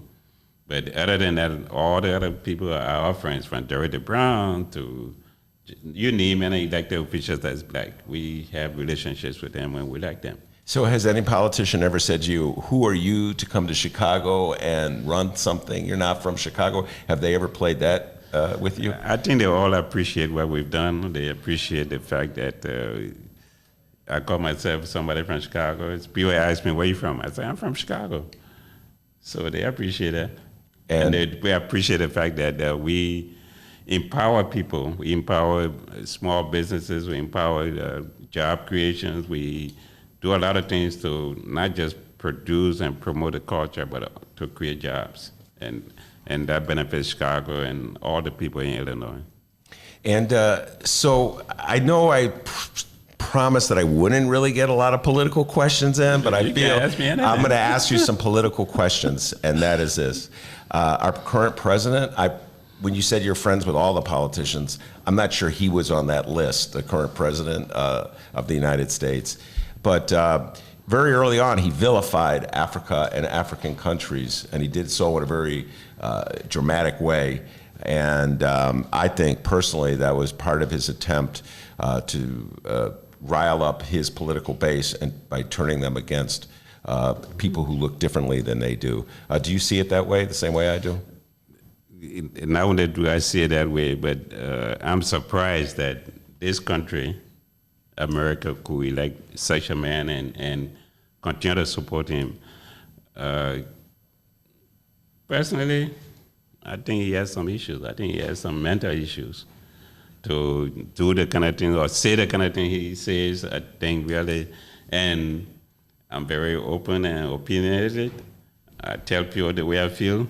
I think this man has issues, but unfortunately, my belief is he might be reelected because of what the people that support him and the way he's made them to like him, and the fact that the economy is working, even though he's not responsible for all of that. Mm-hmm. I think he might be reelected, which would be really not a good thing for America or the world, for that matter. He has done a lot of things that would set his country back for many years. And the kind of people he's appointing to the benches around the country, they'll cause a lot of damage to this country. Well, Patrick, I'm going to disagree with you on this point. Okay. And now listen to what I'm about to say, and then feel free to disagree with me as well. Mm-hmm. I have to believe that people in this country who once exposed to what Donald Trump is and what he says and how he behaves and how he tries to turn people against each other, how he tries to turn Jews against the Democratic Party, blacks against the Democratic Party, pit one group against the other. I have to believe that Americans are smart enough and just enough to vote him out of office. And it doesn't matter who he's running against. I could be running, and you could be running, and they would vote. Do you disagree with me on that point? Do you think I'm too naive with my faith in American people? I want to pray and hope and believe that he'll be voted out. But a man would say, I can shoot somebody in Madison Square and nothing will happen. A man would say and do the things that he's done, and he has 38% of the population supporting him. What does it take? Another 12, 13% to get reelected? There's no Democrat who has 38% in the electorate right now. Yeah, right now. Right now. Right now. So for that to change, and I think he's a comedian that learned to use the media. When he ran against Hillary, he didn't spend 10% of what Hillary spent. I don't know the numbers, but I was tracking. Yeah. He didn't spend that much money, and the media was, everywhere he goes, he has a big crowd, and he has all this adoration or admiration from his supporters. And they are locked into him and whatever he says or does. Yeah. So nothing will distract them. He can win the add-on. Yeah. Well, I will say that you're absolutely correct. He was a maestro the way he conducted his election or his campaign last time to maximize his political coverage. Like when he would fly into a city, the media would be waiting. Oh, the plane is here. No other candidate got that kind of attention. The media and the crowd and just tons of people. And he could tell people that, oh, Hillary got nobody. So at the end, Hillary brought Beyonce out of people to try to draw the crowd. But you could see that he had a crowd. He had a support. And I know you're distracting me. I should be talking about the African Festival. We should be talking about it. But I just want you to read this headline in the Chicago Tribune. Just read that headline in the Chicago Tribune right there. Put your glasses on. Patrick's going to put his glasses on. What does that headline say? 62% poll. It's like how Trump is doing job. All right, I'm going to read that one more time. 62% in poll dislike how Trump is doing job. So there we go. How many of his base still supporting him? 30. Oh, well, my math is not that good. His base, his base. 99.9%. Right. Your point's well taken. Okay. All right, we have to break. But Patrick, one more time, tell people exactly where the festival is, when the festival is, all the information they need to know. Again, go to AfricanFestivalChicago.com, and you can get all the information. You can get a lineup. But again, Labor Day weekend is the biggest weekend in Chicago. And Washington Park on the south side is the home of Black country in Chicago. We who live on the south side would say this is the Black country. And we have a celebration that is, some people call it the Black Riviera, because you come and you picnic, don't cook, just come buy food, enjoy the music, enjoy the culture, meet old friends. People come there and meet people they have not met for 10, 15, 20 years. And a lot of women tell me they meet their men over there. so come prepared, well dressed, and we are pushing. Well, people tell me, not just women, but people tell me, oh, I met my partner over there. But come and represent the culture, wear something Afrocentric or African biz. You don't have to.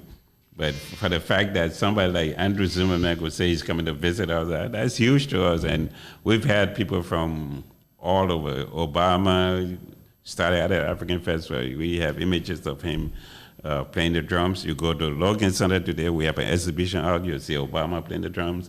We've had, again, almost all the local politicians, including not just Black politicians. We've had other white governors from the guy who's in jail, Rod Blagojevich. That guy. And he's got the good-looking hair. I hope he really gets. There's one thing if Trump does, I would appreciate. I agree with you on that one, 100%. I think he should be released. I think Obama should have done it. I think he was railroaded into that situation, and it's not a good thing. But he was a good friend of the festival. He always came, and all the best friend of the festival was Mayor Richie M. Daley. He came to every festival. Patrick, you and I are not feeling the Richard M. Daley thing, all right? I know he's a friend of your festival until he was going to put the Olympics in Washington Park and kick the festival out. Remember that? We're cutting a deal. After the Olympics, something are going to stay there, create an open space, do something almost like downtown Grand Park, that the black people have a space to produce the events. And that's what we're working on. So in the background, some people were agitating, trying to kick it out. But in the foreground, on all that noise and stuff, we're trying to make some things happen that will benefit the black community. All right. You and I will just have to agree to disagree on Richard M. Daley, but that's all right. We can still be friends, right? Richard's a nice guy, but all politicians make mistakes, and he did something that nobody can agree with, but he did a whole lot of good for the city as well. All right, Patrick Couture is his name, African Festival of the Arts, and I would like to have you come back to the show for a greater. I can see you're a political junkie like I am. I am. So if you'd be willing to come back and just talk straight up politics, I would appreciate that. Would you be willing to do that? When Obama was elected, I called the election from the very beginning. When Hillary was defeated, I called it by. I was in Las Vegas. I called it by 9 o'clock when I saw 2 states go. Which states? I think it was Florida and Pennsylvania. When those states, when the 2 states fell out. I was crying by that time. I was not crying. I went to bed. I said, I don't want to see it. Okay. So I'm a junkie. I stay up I look at all the debates. I tell who is doing well. And all right, well, let's get a prediction from you. Who do you think the Democratic nominee will be? Right now, I think Bernie has the crowd, but it might be Biden, and Biden might not win. Patrick, you're breaking my heart. He doesn't have the sharpness. Yeah. He's slow. Yeah, he is slow. He doesn't remember most of the things. Yeah. And in the debates, you can see it, he's weak. And Trump will eat him up. Oh, man, we're going to bring Patrick back. We'll debate a little more. The African Festival of the Arts, August 30th to September 2nd, Labor Day weekend in Washington Park, 51st and Cottage Grove. Thank you very much, Patrick. I appreciate Chicago, be there, all of you. See the Ohio players, everybody. We'll take a break, and we'll be right back. Read the Chicago Reader to get up to speed on what's what in Chicago. Culture, food, arts and entertainment, weekly concert listings, weekly event listings, the environment, travel. I can continue, but you get the point. And for all of you Chicago political junkies, raw weekly columns on real city politics from Maya Dukmasova and our very own Ben Joravsky. The Chicago Reader, free to the public in newsstands throughout the city and online at chicagoreader.com. Read it now and be a more informed Chicagoan.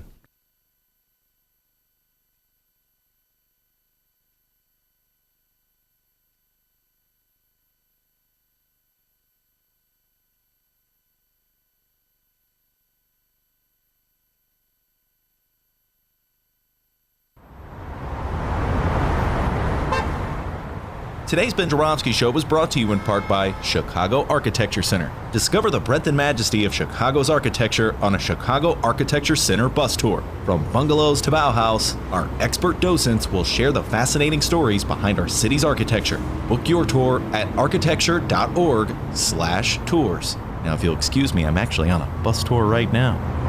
Oh my, look at that wonderful piece of architecture.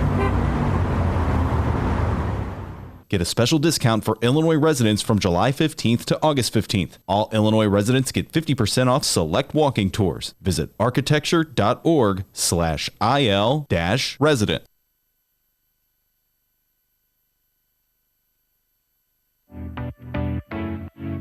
Attention Chicago innovators and creators, 2019 Chicago Ideas Week is coming soon. October 12th through the 17th, this annual Ideas Festival is back, and it's the largest, most affordable Ideas Festival of its kind. They bring in hundreds of thought leaders from around the globe and some local to share ideas and spark action all across Chicago. To get a better idea of what to expect, here's a bit of audio from last year's Chicago Ideas Week with special guest and Chicago comedian Cameron Esposito. Everything that I have ever tried to do has had two motivations. One is I really do believe in trying to create social change, and then the other one is I'm scared and alone too, so I would like for you to join me. You know, every job that I have, I try to make sure to hold the door open. That's like my motto for like if I get through, you're coming with me, and I believe in that wholeheartedly, and especially if I have more privilege than you, like I'm holding the door open for you even wider. October 12th through the 17th, it's 2019 Chicago Ideas Week.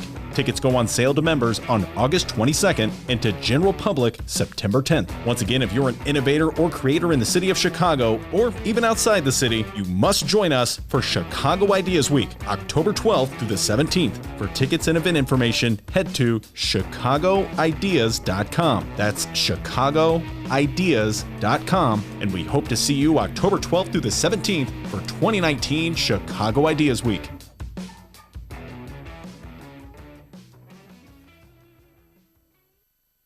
Commercial break over. Welcome back to the Ben Joravsky Show, live from the Chicago Reader. Yes, indeed. We are live from the Chicago Reader, and it's been a telephone-less telethon all day at the Chicago Reader from 7. Started at 7 a.m., right, D? Absolutely. It's an online telethon, live stream telethon. That is correct. That's the good way of saying it. Yeah. So we've...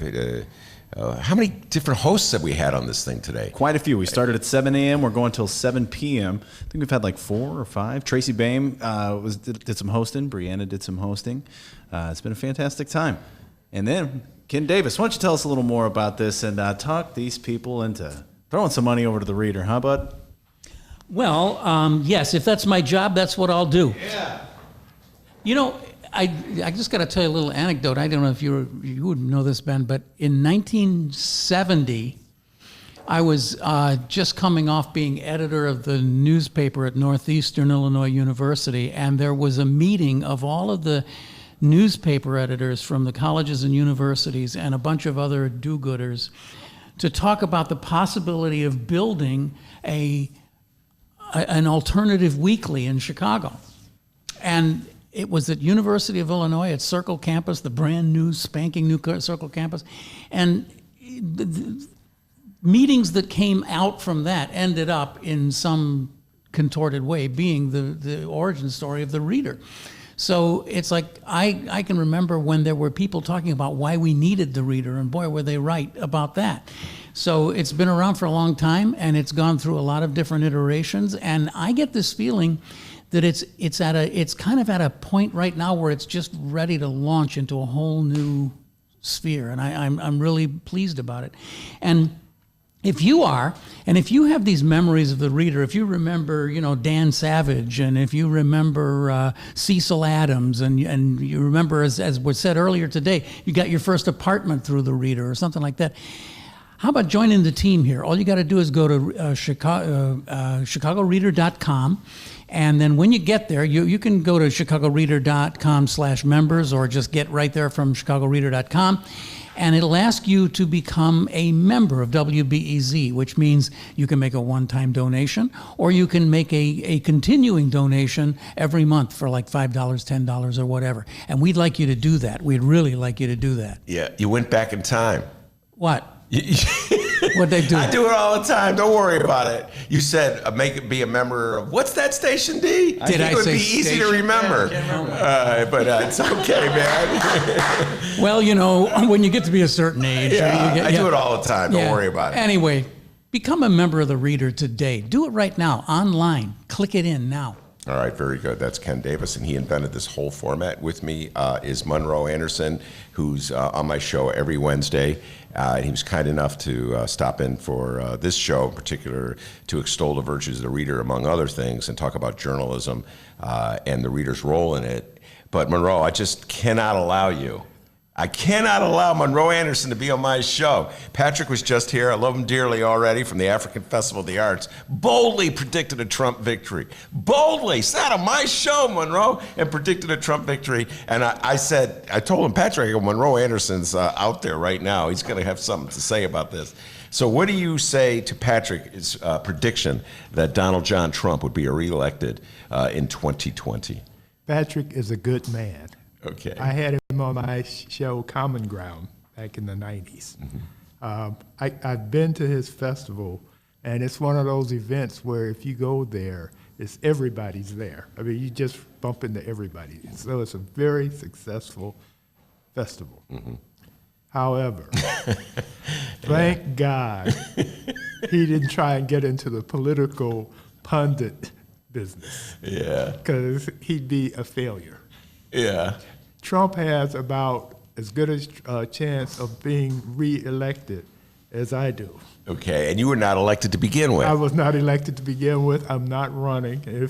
If drafted, I will not serve, the whole thing. Trump just today, while you were in here, commanded that all businesses, American businesses, stop doing business with China. I did miss that because I've been on the air for a while. Exactly. That was an ultimatum from Donald Trump? Yes. Because while you were here, he ceased being president and became king. I missed that one, yeah. And yesterday, of course, or day before, he was Christ. Yeah. So he's a very aspiring and growing more and more powerful man. So much so that he's going to get creamed. It's not even going to be a close election. Well, I will say this. Patrick made his prediction. You made yours. Yes. And I made Patrick read this headline. I gave it right to him and made him read it. And it's in today's Tribune. It's interesting that they made this the front page story. And I'll read you the headline. Okay. 62% in poll dislike how Trump is doing job. 62%. Right. So you need 50% to win an election. 62, well, last I looked, is higher than 50. Yeah, and this is still a democracy, although he's working overtime to try it, make it no longer so. Everybody is really upset right now because they don't know what havoc he's going to wreak with the seven nations that are meeting right now, and he's the only one who is promoting the idea of Russia rejoining. So I mean, he's just. I mean, I could go on and on and on why he's not going to win. He's alienated women. He's alienated African Americans. He's alienated Hispanics. He's alienated Muslims.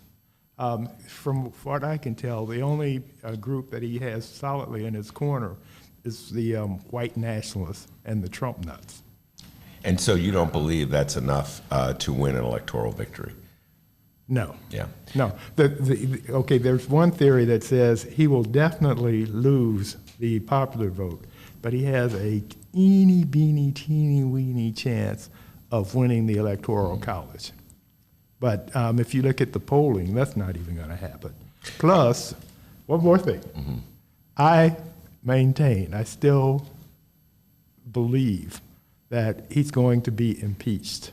Oh, no, I think that's too late. Right, exactly. Well, no, it's not too late. Wait, time out. Impeach as opposed to be voted, have the Senate convict. You say impeach, but impeached by the House. Okay. Oh, and the Senate may. We'll have to see. No. The Senate, no, there would be no because you're not going to get which Republican is going to vote to send out of office the most popual person in the Republican Well, he won't Party? be popular. What's the fact witnesses have been put on national TV and told gotten a chance to tell all the stories about all the horrible things he's done. When the house of cards falls, it's going to fall. All right, you and I are going to have to take that one up next week on our show where we do the deeper dive on Donald Trump, because I'm with Patrick on that one. That's not going to happen. Let's talk a little bit about journalism. Monroe comes on my show every week, and we talk politics. What we don't usually talk about is that this man has worked for pretty much every newspaper in town, except for the Reader. Yeah. And I wanted to write for the Reader, but they never asked. Is that right? Yes. Oh, we got that one out there. Put that one out there. And I'm still available. You're still available. You hear that, Reader? Talk about the Reader back in the day. You came to Chicago, I want to say... 72. 72, and you were working for the Tribunal, correct? The Tribune? No. I came here to work for Ebony. I worked for Ebony as an assistant editor for a couple of years. Then I went to the Tribune, and I was at the Tribune for 10 years. Then I went to Newsweek magazine in Chicago, and I was there for 3 years. And then I was Mayor Sawyer's press secretary, and I was there until we got struck by Daley. Yeah. And then I went to WBBM TV. Yeah. But at some point you left out the Tribune, the years you were at the Tribune, and 10 years. 10 years. 10 years from 1974 to 1985. Okay. So when you're at the Tribune and you're reading the Reader, in your opinion, what was the difference between what the way the Reader covered stories and the way the Tribune covered stories? This is back in the day. Right. Yeah. What was the difference? The Reader had a more enlightened point of view in his stories. But also what the Reader was well known for is his stories went on forever. Stop it, Monroe! You could go from page 1 to page 4 to page 8 to page 12, and then it might end. Yeah. Did you? Were you one of those people who come up to a Reader writer and say your story was too long for me to read? I had a few people say that. I would never say that to a writer. I appreciate that because I can never understand why a person would say something like that to you. What are you trying to insult me or make me feel bad? Exactly. Your story's too long for me to read. Oh, great! Thanks for sharing that with me. Right. No. The thing is, actually, the stories were very thorough. Yeah. All right. Here we go. Yeah. That's what I want to hear. Yeah. Right. Exactly. So no, they were very good. I mean, the Reader is treasured in this city by those who know, and it would be a tragedy if there was no longer a Reader in Chicago. I'm with you that. I actually feel the same way to one degree or another about the Sun-Times and I always make fun and tease the Tribune. Yeah. And in fact, I have this theory that the reason Chicago theater thrives the way it is, and we have the best theater in the country. It's better than L.A. because it's just better than L.A., and it's better than New York because New York is so commercially bent.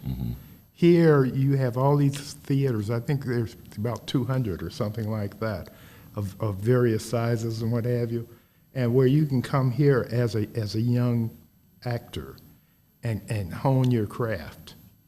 I can remember when the Goodman was the only major theater, and we're beyond that now, by far. And I mean, and you just have all these actors who've come through, and of course there's been Second City. But the point I'm making is the Reader, because it listed all this theater, it helped the theater scene grow.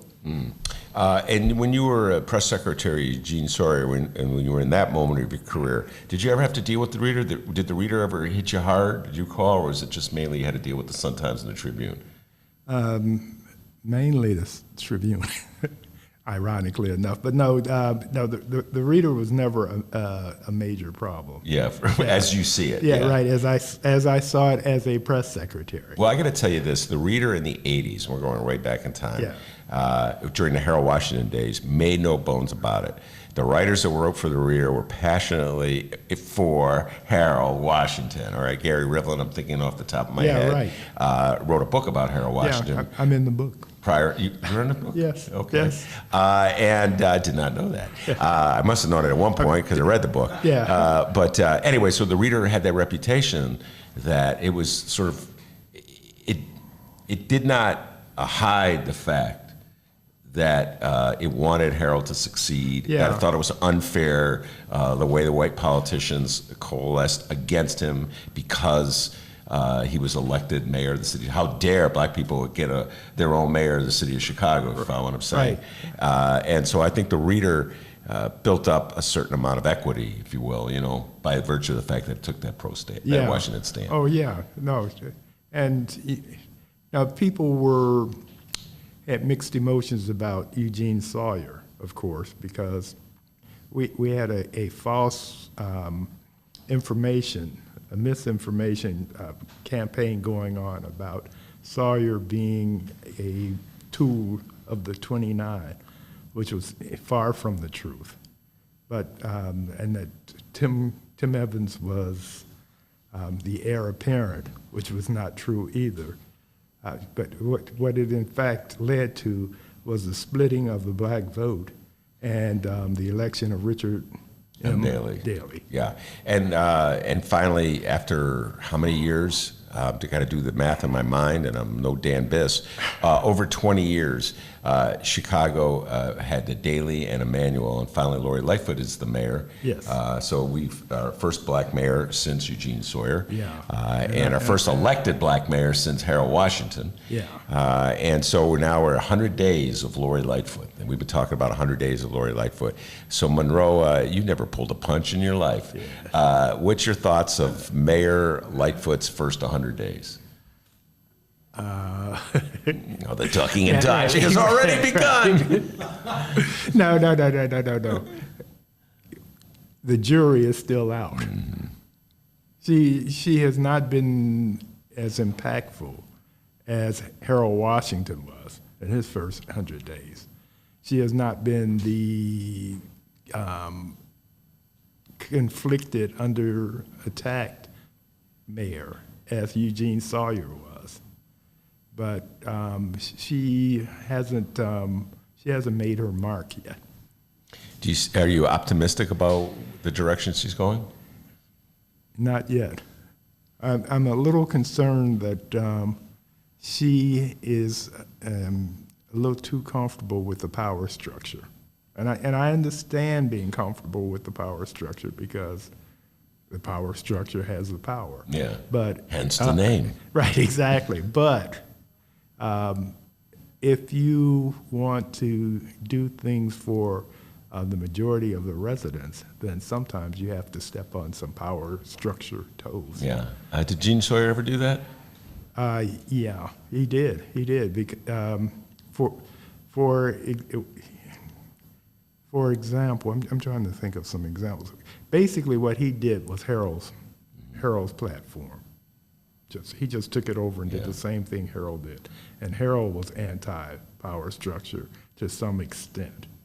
And so he just, because he was under attack by half of his base, he was also trying to appease them and kill the lies out there about him being a puppet to the two Eddies. Yeah. Yeah, this is all ancient history, and most of the people listening to this probably don't remember it all. But a lot of them weren't even alive. A lot of them weren't even alive, and definitely weren't of voting age. And I would say that legacy, though, lives on in the city of Chicago.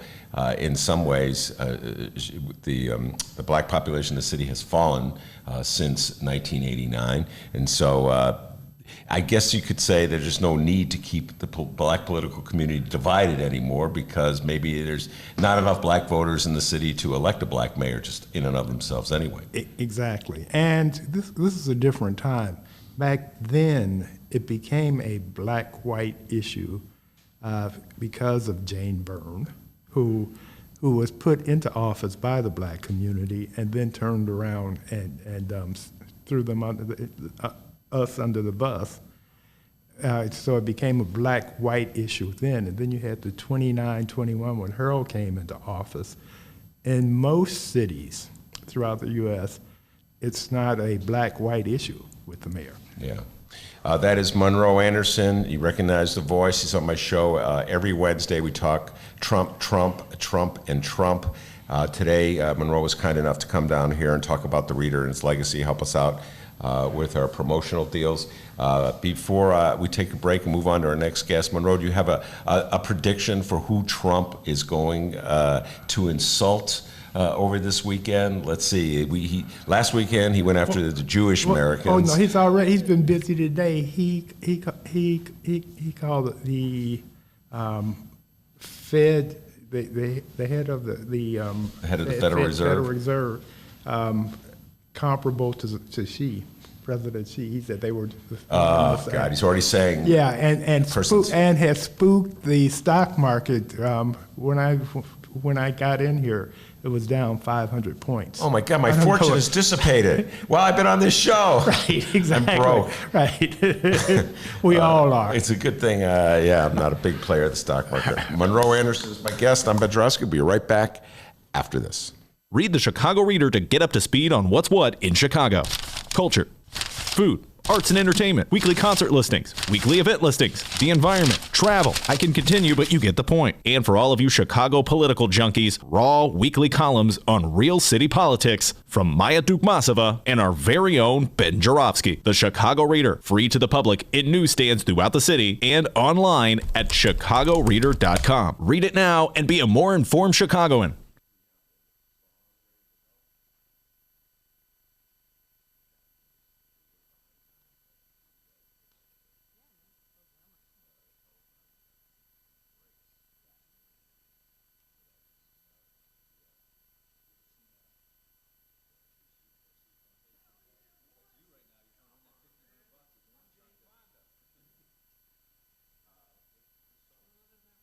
It's Chicagoland's adult entertainment playground.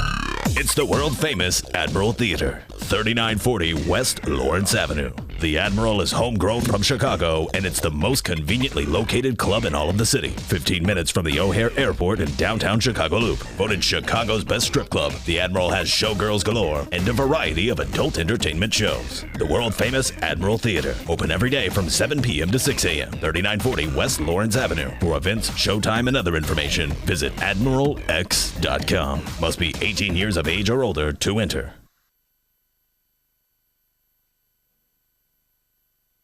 Did you know that 40% of the people in Illinois opt to be cremated? Well, it's true. And Chicagoland Cremation Options honors their wishes by providing cremation services directly to the general public. Chicagoland Cremation Options provides an affordable, ethical, and easy cremation arrangement, whether in person or online. Save thousands and streamline the process by going directly to Chicagoland Cremation Options. It's a family-owned business operated by my good friend, Douglas Klein. Here's how you reach them. ChicagolandCremationOptions.com. One more time, ChicagolandCremationOptions.com.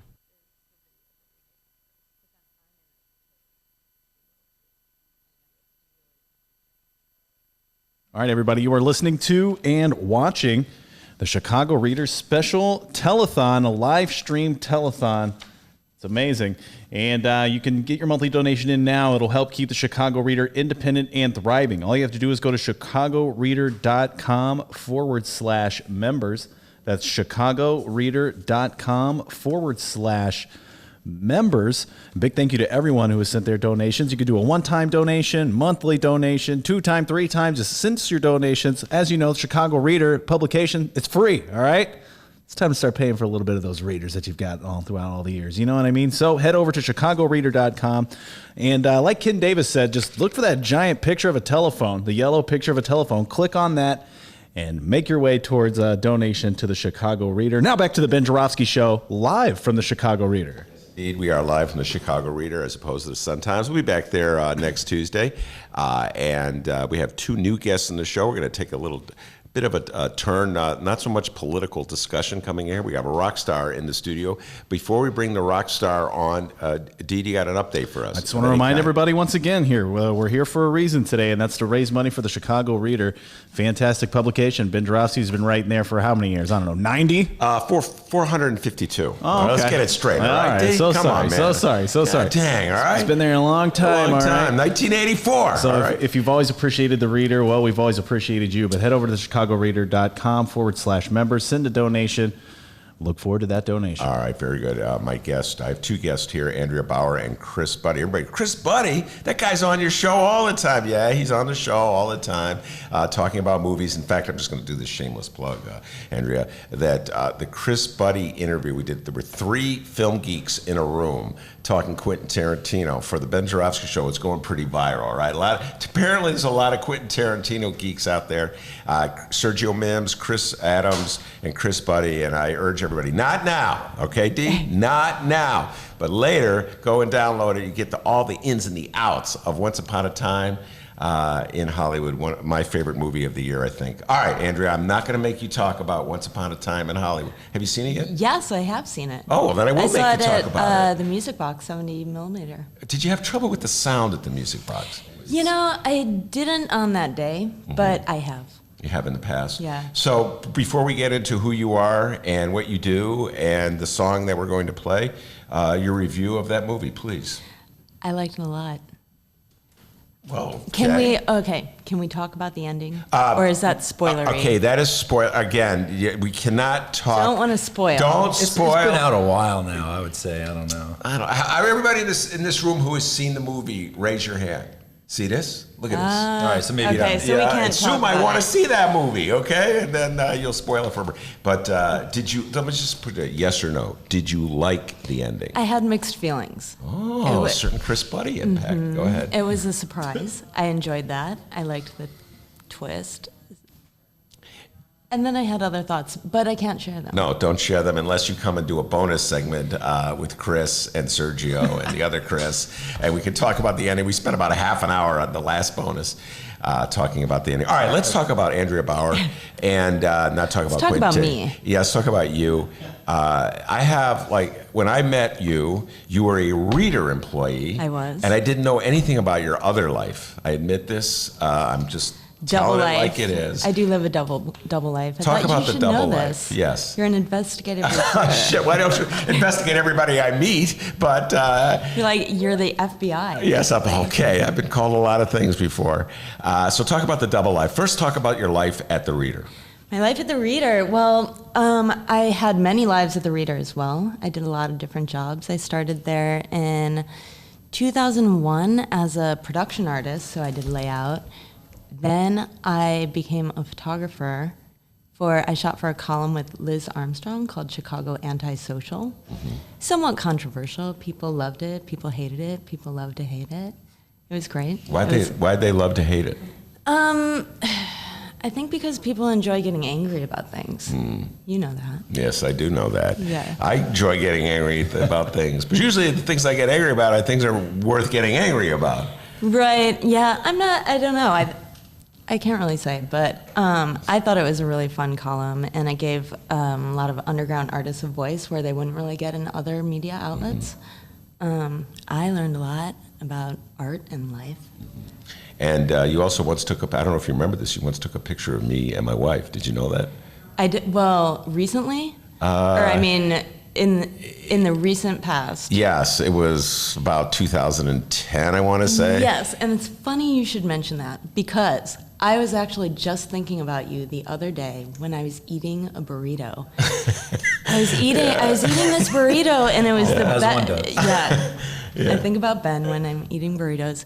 It was the best burrito I've ever had in my life. Yeah. I didn't know where it was from because it had been delivered.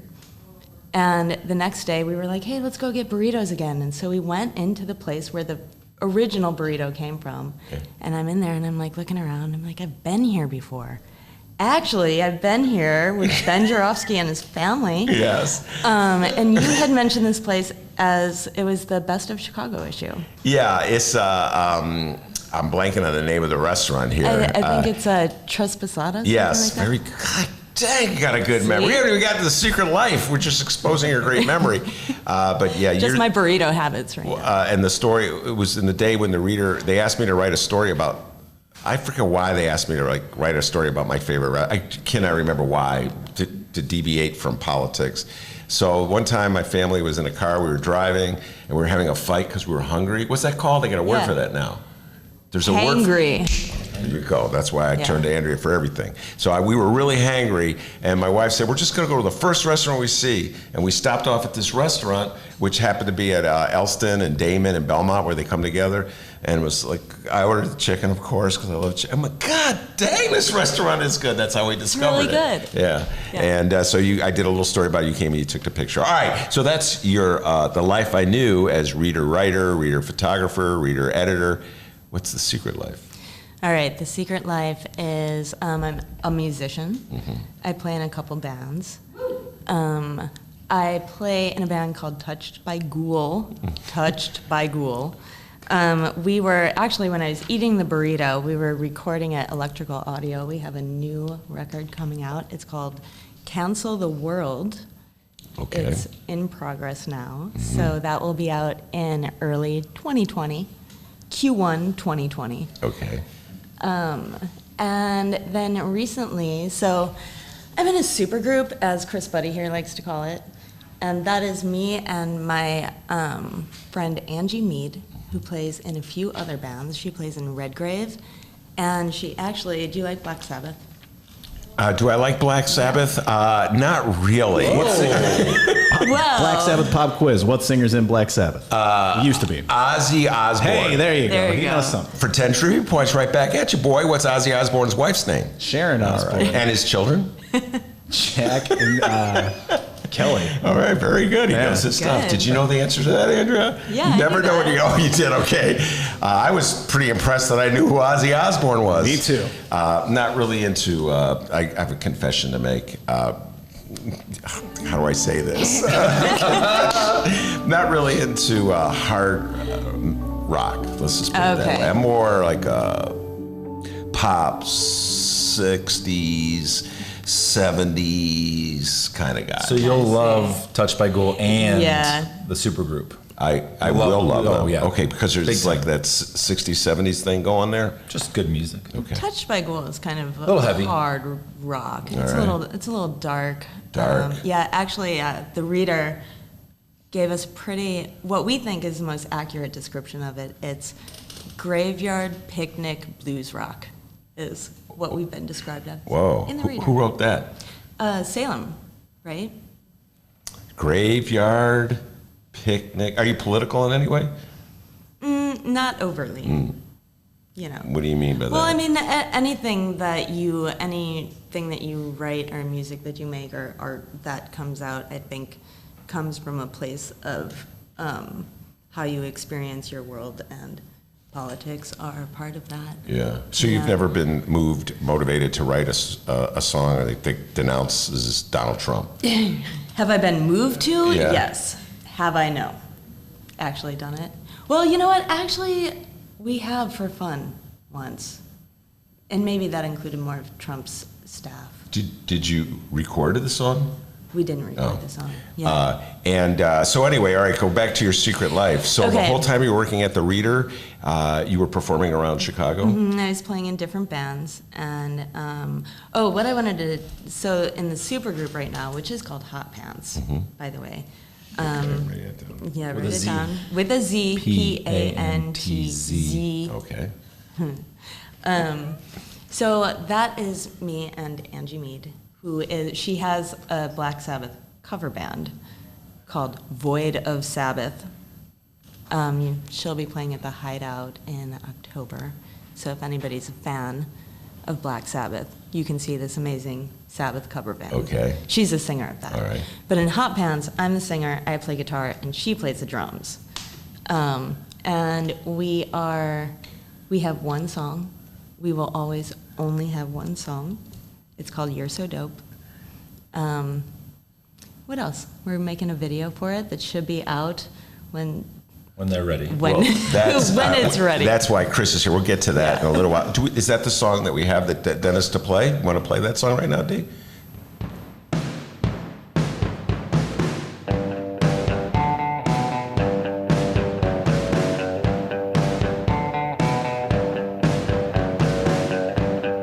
You've got a thing, I'm gonna find out. The je ne sais quoi, what is this all about? 'Cause you like Star Trek and Bowie, but you got special effects that make me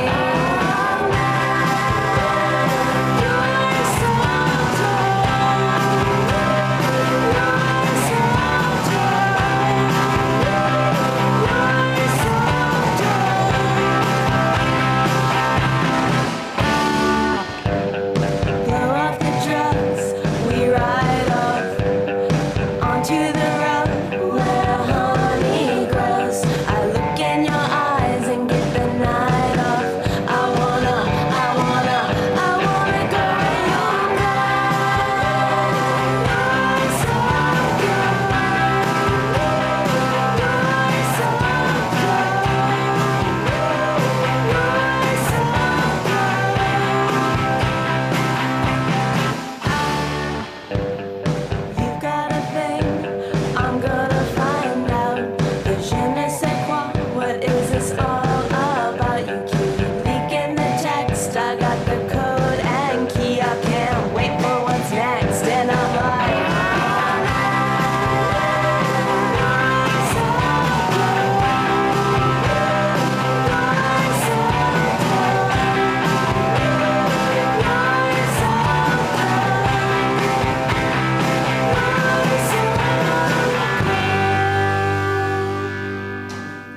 All right.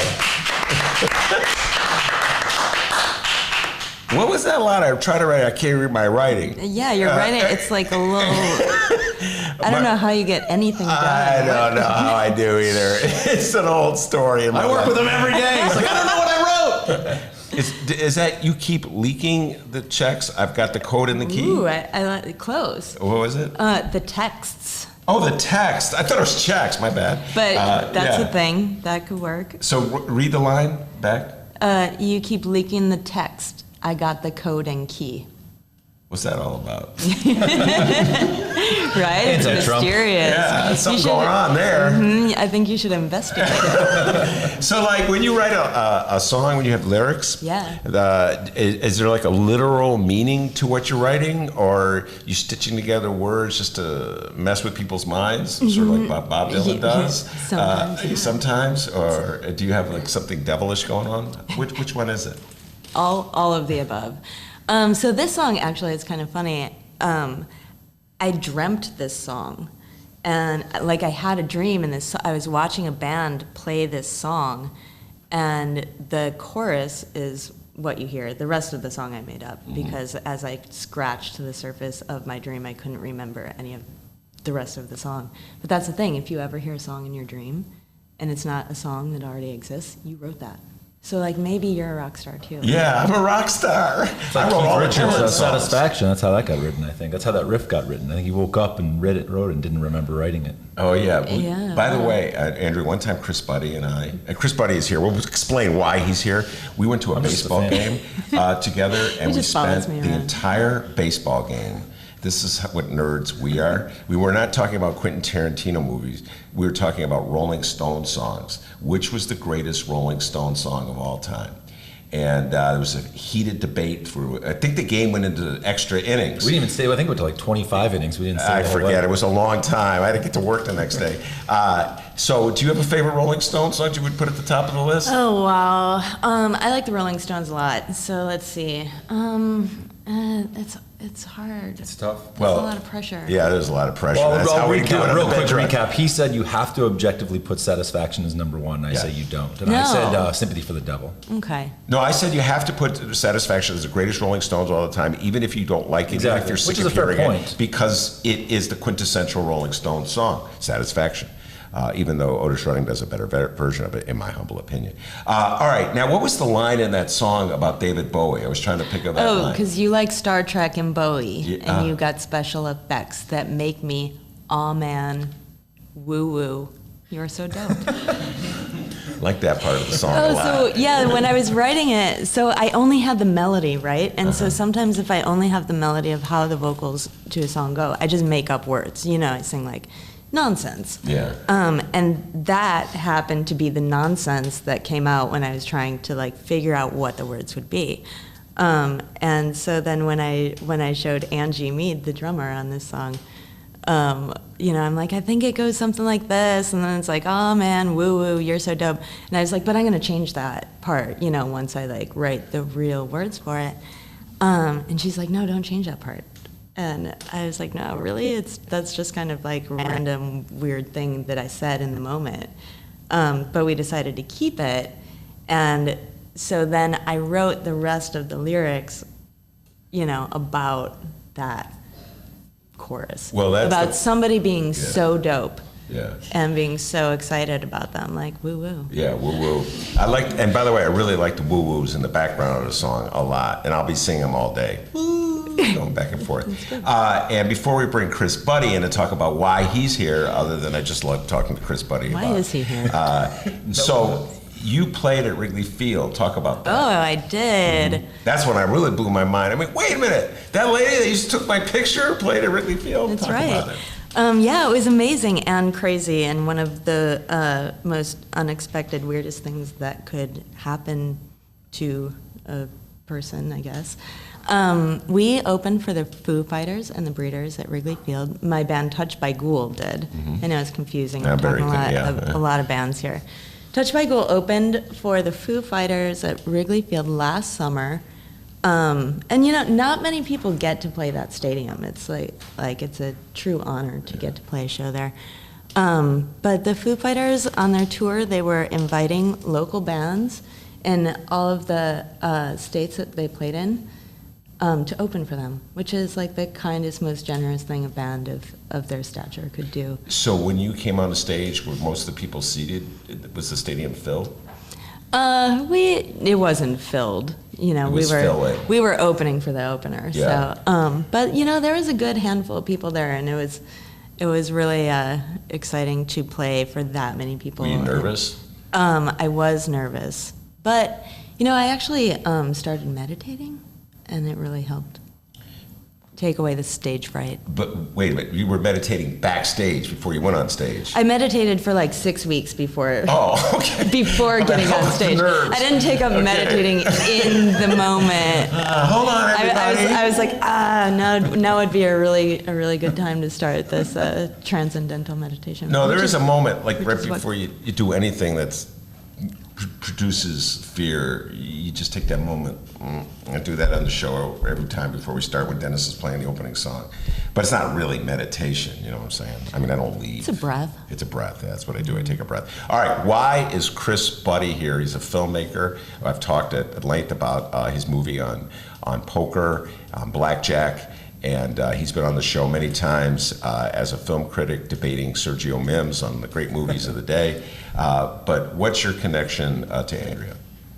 Well, my connection going back actually is when I was technically an employee of Rapports, which was at one point associated with the Reader. We owned the Reader. Why don't you say it? Our owner. I was lucky enough to shoot and produce a series called Space that she was head of. Mm-hmm. So that was we would go around to different cool apartments and houses and locations, and then businesses too. And we did an interview and kind of the look and feel of the place, which was really fun. We probably did about 50 or 60 of them. A lot of them, yeah. And so what's funny was while we were driving around to those locales, she played me her first album, Murder Circus, which I loved. Touched by Ghoul. The Touched by Ghoul album. And then she played me the song that we just heard, and I got the hooks in me, and I begged them to do a video. And they said, okay. So we just recently shot the video for You're So Dope, and it's being edited now, but it's a who's who of Chicago and the Chicago Reader. We got Sue Kwong makes an appearance, Brianna Wellen. There's a kind of famous actor, Chicago actor and stuntman named Nicky Excitement is featured in it, and then Hot Pants. And it's a pretty sweet video. I just saw the first cut 2 nights ago, and it's awesome. It exceeded all my expectations, and I directed it. It's kind of like the Go-Go's meets Diamond David Lee Roth, Crazy from the Heat, and then the shoot was kind of like Egos and over budget, like Michael Cimino making Heaven's Gate. I think that one direction Chris gave to our extras was Beatles at JFK. Beatles arrive at JFK. Oh yeah, we need to get that excitement up. That was the level of the excitement. Beatles in 1964 arriving at JFK. Whoa, yeah. But it was a lot like, you know, I'd equate the 2-day shoot for You're So Dope to like being in the jungle, you know, Francis Ford Coppola. Apocalypse Now, speaking of movies. Opening line, please, Chris. Saigon. Oh, wait, can we say her? Yes, you can say Saigon. Shit, I'm man. still only in Saigon. Yeah, that's it. Opening line. Apocalypse Now. But look for that video. Maybe in a couple weeks. We'll let you know. Yeah, let us know. And but Ben Joravsky was invited to be an extra in the music video. Okay, I was Didn't show up. Where were you? I was probably eating. It was Friday night, probably at that restaurant. Technically, I was not invited by you, Andrew. I was invited by Chris. Well, I'm the director of the thing. Yeah, but it wasn't his house. And you know what I'm saying? I'm like, I show up and they go, what's he doing here? You know, and then what's that going to look like? So I could have been in the movie. Is that what you're trying to tell me? Yeah, you could have been a star. I could have been a contender. What movie is that one, Chris? On the Waterfront. Oh, boy. And the guy's a film geek. What can I tell you, ladies and gentlemen? So, all right. So where can people find the song and all that good stuff? Well, the people will be able to find the song on the social meds. That's social media. YouTube, Facebook, Instagram. I think we'll have a website for it. And do you have any concerts coming up that people should know about, anything like that? Yeah, a few with Touched by Ghoul. So we'll be playing August 30th. That's next Saturday, I believe. That is a week from today. Am I correct about that? Yes. Okay, Anna's wait. nodding her head. August 31st. Yes, that would be Saturday. Okay. Mhm. August 31st at a place called Nude Beach. Sounds exciting. And then we have a few shows in September. We'll be playing September 25th at the Owl, and also September 28th at the Oktoberfest Revolution Brewing Street Fest. That will be fun. In Milwaukee. No, it's actually on Milwaukee. Oh, on Milwaukee. At least it in Milwaukee. I did. I thought it was in Milwaukee for a moment, and then I I was ready to realized it dress was in on Milwaukee. Milwaukee. I'm a super fan of Touched by In Glow. Milwaukee, on Milwaukee. All right, and so anyway, thank you very much, Andrea, and thank you very much, Chris, for stopping by. Great song. And I want to thank all our other guests. We're out of time here. We're going to move on to let the next host, I don't know, who is the next? Is Brianna going to be the next host? Tracy. Tracy Bain. Tracy Bain, the immortal, the legendary Tracy Bain will be the next host here. And we want to remind everybody that we're doing this as Chicago Reader, love letter to Chicago journalism. ChicagoReader.com/members. We're looking for your donations here, guys. We're going until 7 p.m. And like Ben mentioned earlier, this is a podcast you can download. So if you hear this later on, feel free to go to the website again, make a donation. We're looking for donations all around. Yes, very good. That is so true. That Dennis, well put. I would like to thank our guest, Patrick Wittor, who is from the African Festival of Arts in Chicago. That will be August 30th to September 2nd, Labor Day, 51st and Cottage Grove. Monroe Anderson was so kind to stop by. Mick Dumke and Romana Hussein. Romana came all the way from the Sun-Times to the Reader, and I appreciate her doing that immensely. And on Tuesday, we'll be right back at our beloved Bright One. We're going to have to move all this equipment that we schlepped it here last night, and we're going to have to take it back. But we'll be doing our show back in our old studio on Tuesday. So this is just a one-shot deal. Anyway, I'm Ben Joravsky. I want to thank absolutely everybody who made this possible today. And we're not playing that really cool music we do as we leave the show. There's that music, which triggers one thought in my mind. I want to thank everyone, including that young man there, the pride and joy of Alton, Illinois. And you know what they call him back home in Alton, Illinois? Do you know? They call him White Lightning. That's what they call him back. Give yourself a raise. Take it out of petty cash. See you Tuesday, everybody. And remember, you can download previous Ben Joravsky shows and Benny J bonus interviews at both Chicago Sun-Times and Chicago Reader websites, chicago.suntimes.com/pages/Joravsky, chicagoreader.com, and wherever else you download your favorite podcast. Downloaders, we live stream this show Tuesdays through Fridays, 1 until 3 p.m. Central Time at both Chicago Sun-Times and Chicago Reader websites and the Chicago Sun-Times YouTube channel. See you Tuesday. But I guess you'll be hearing from me a little later.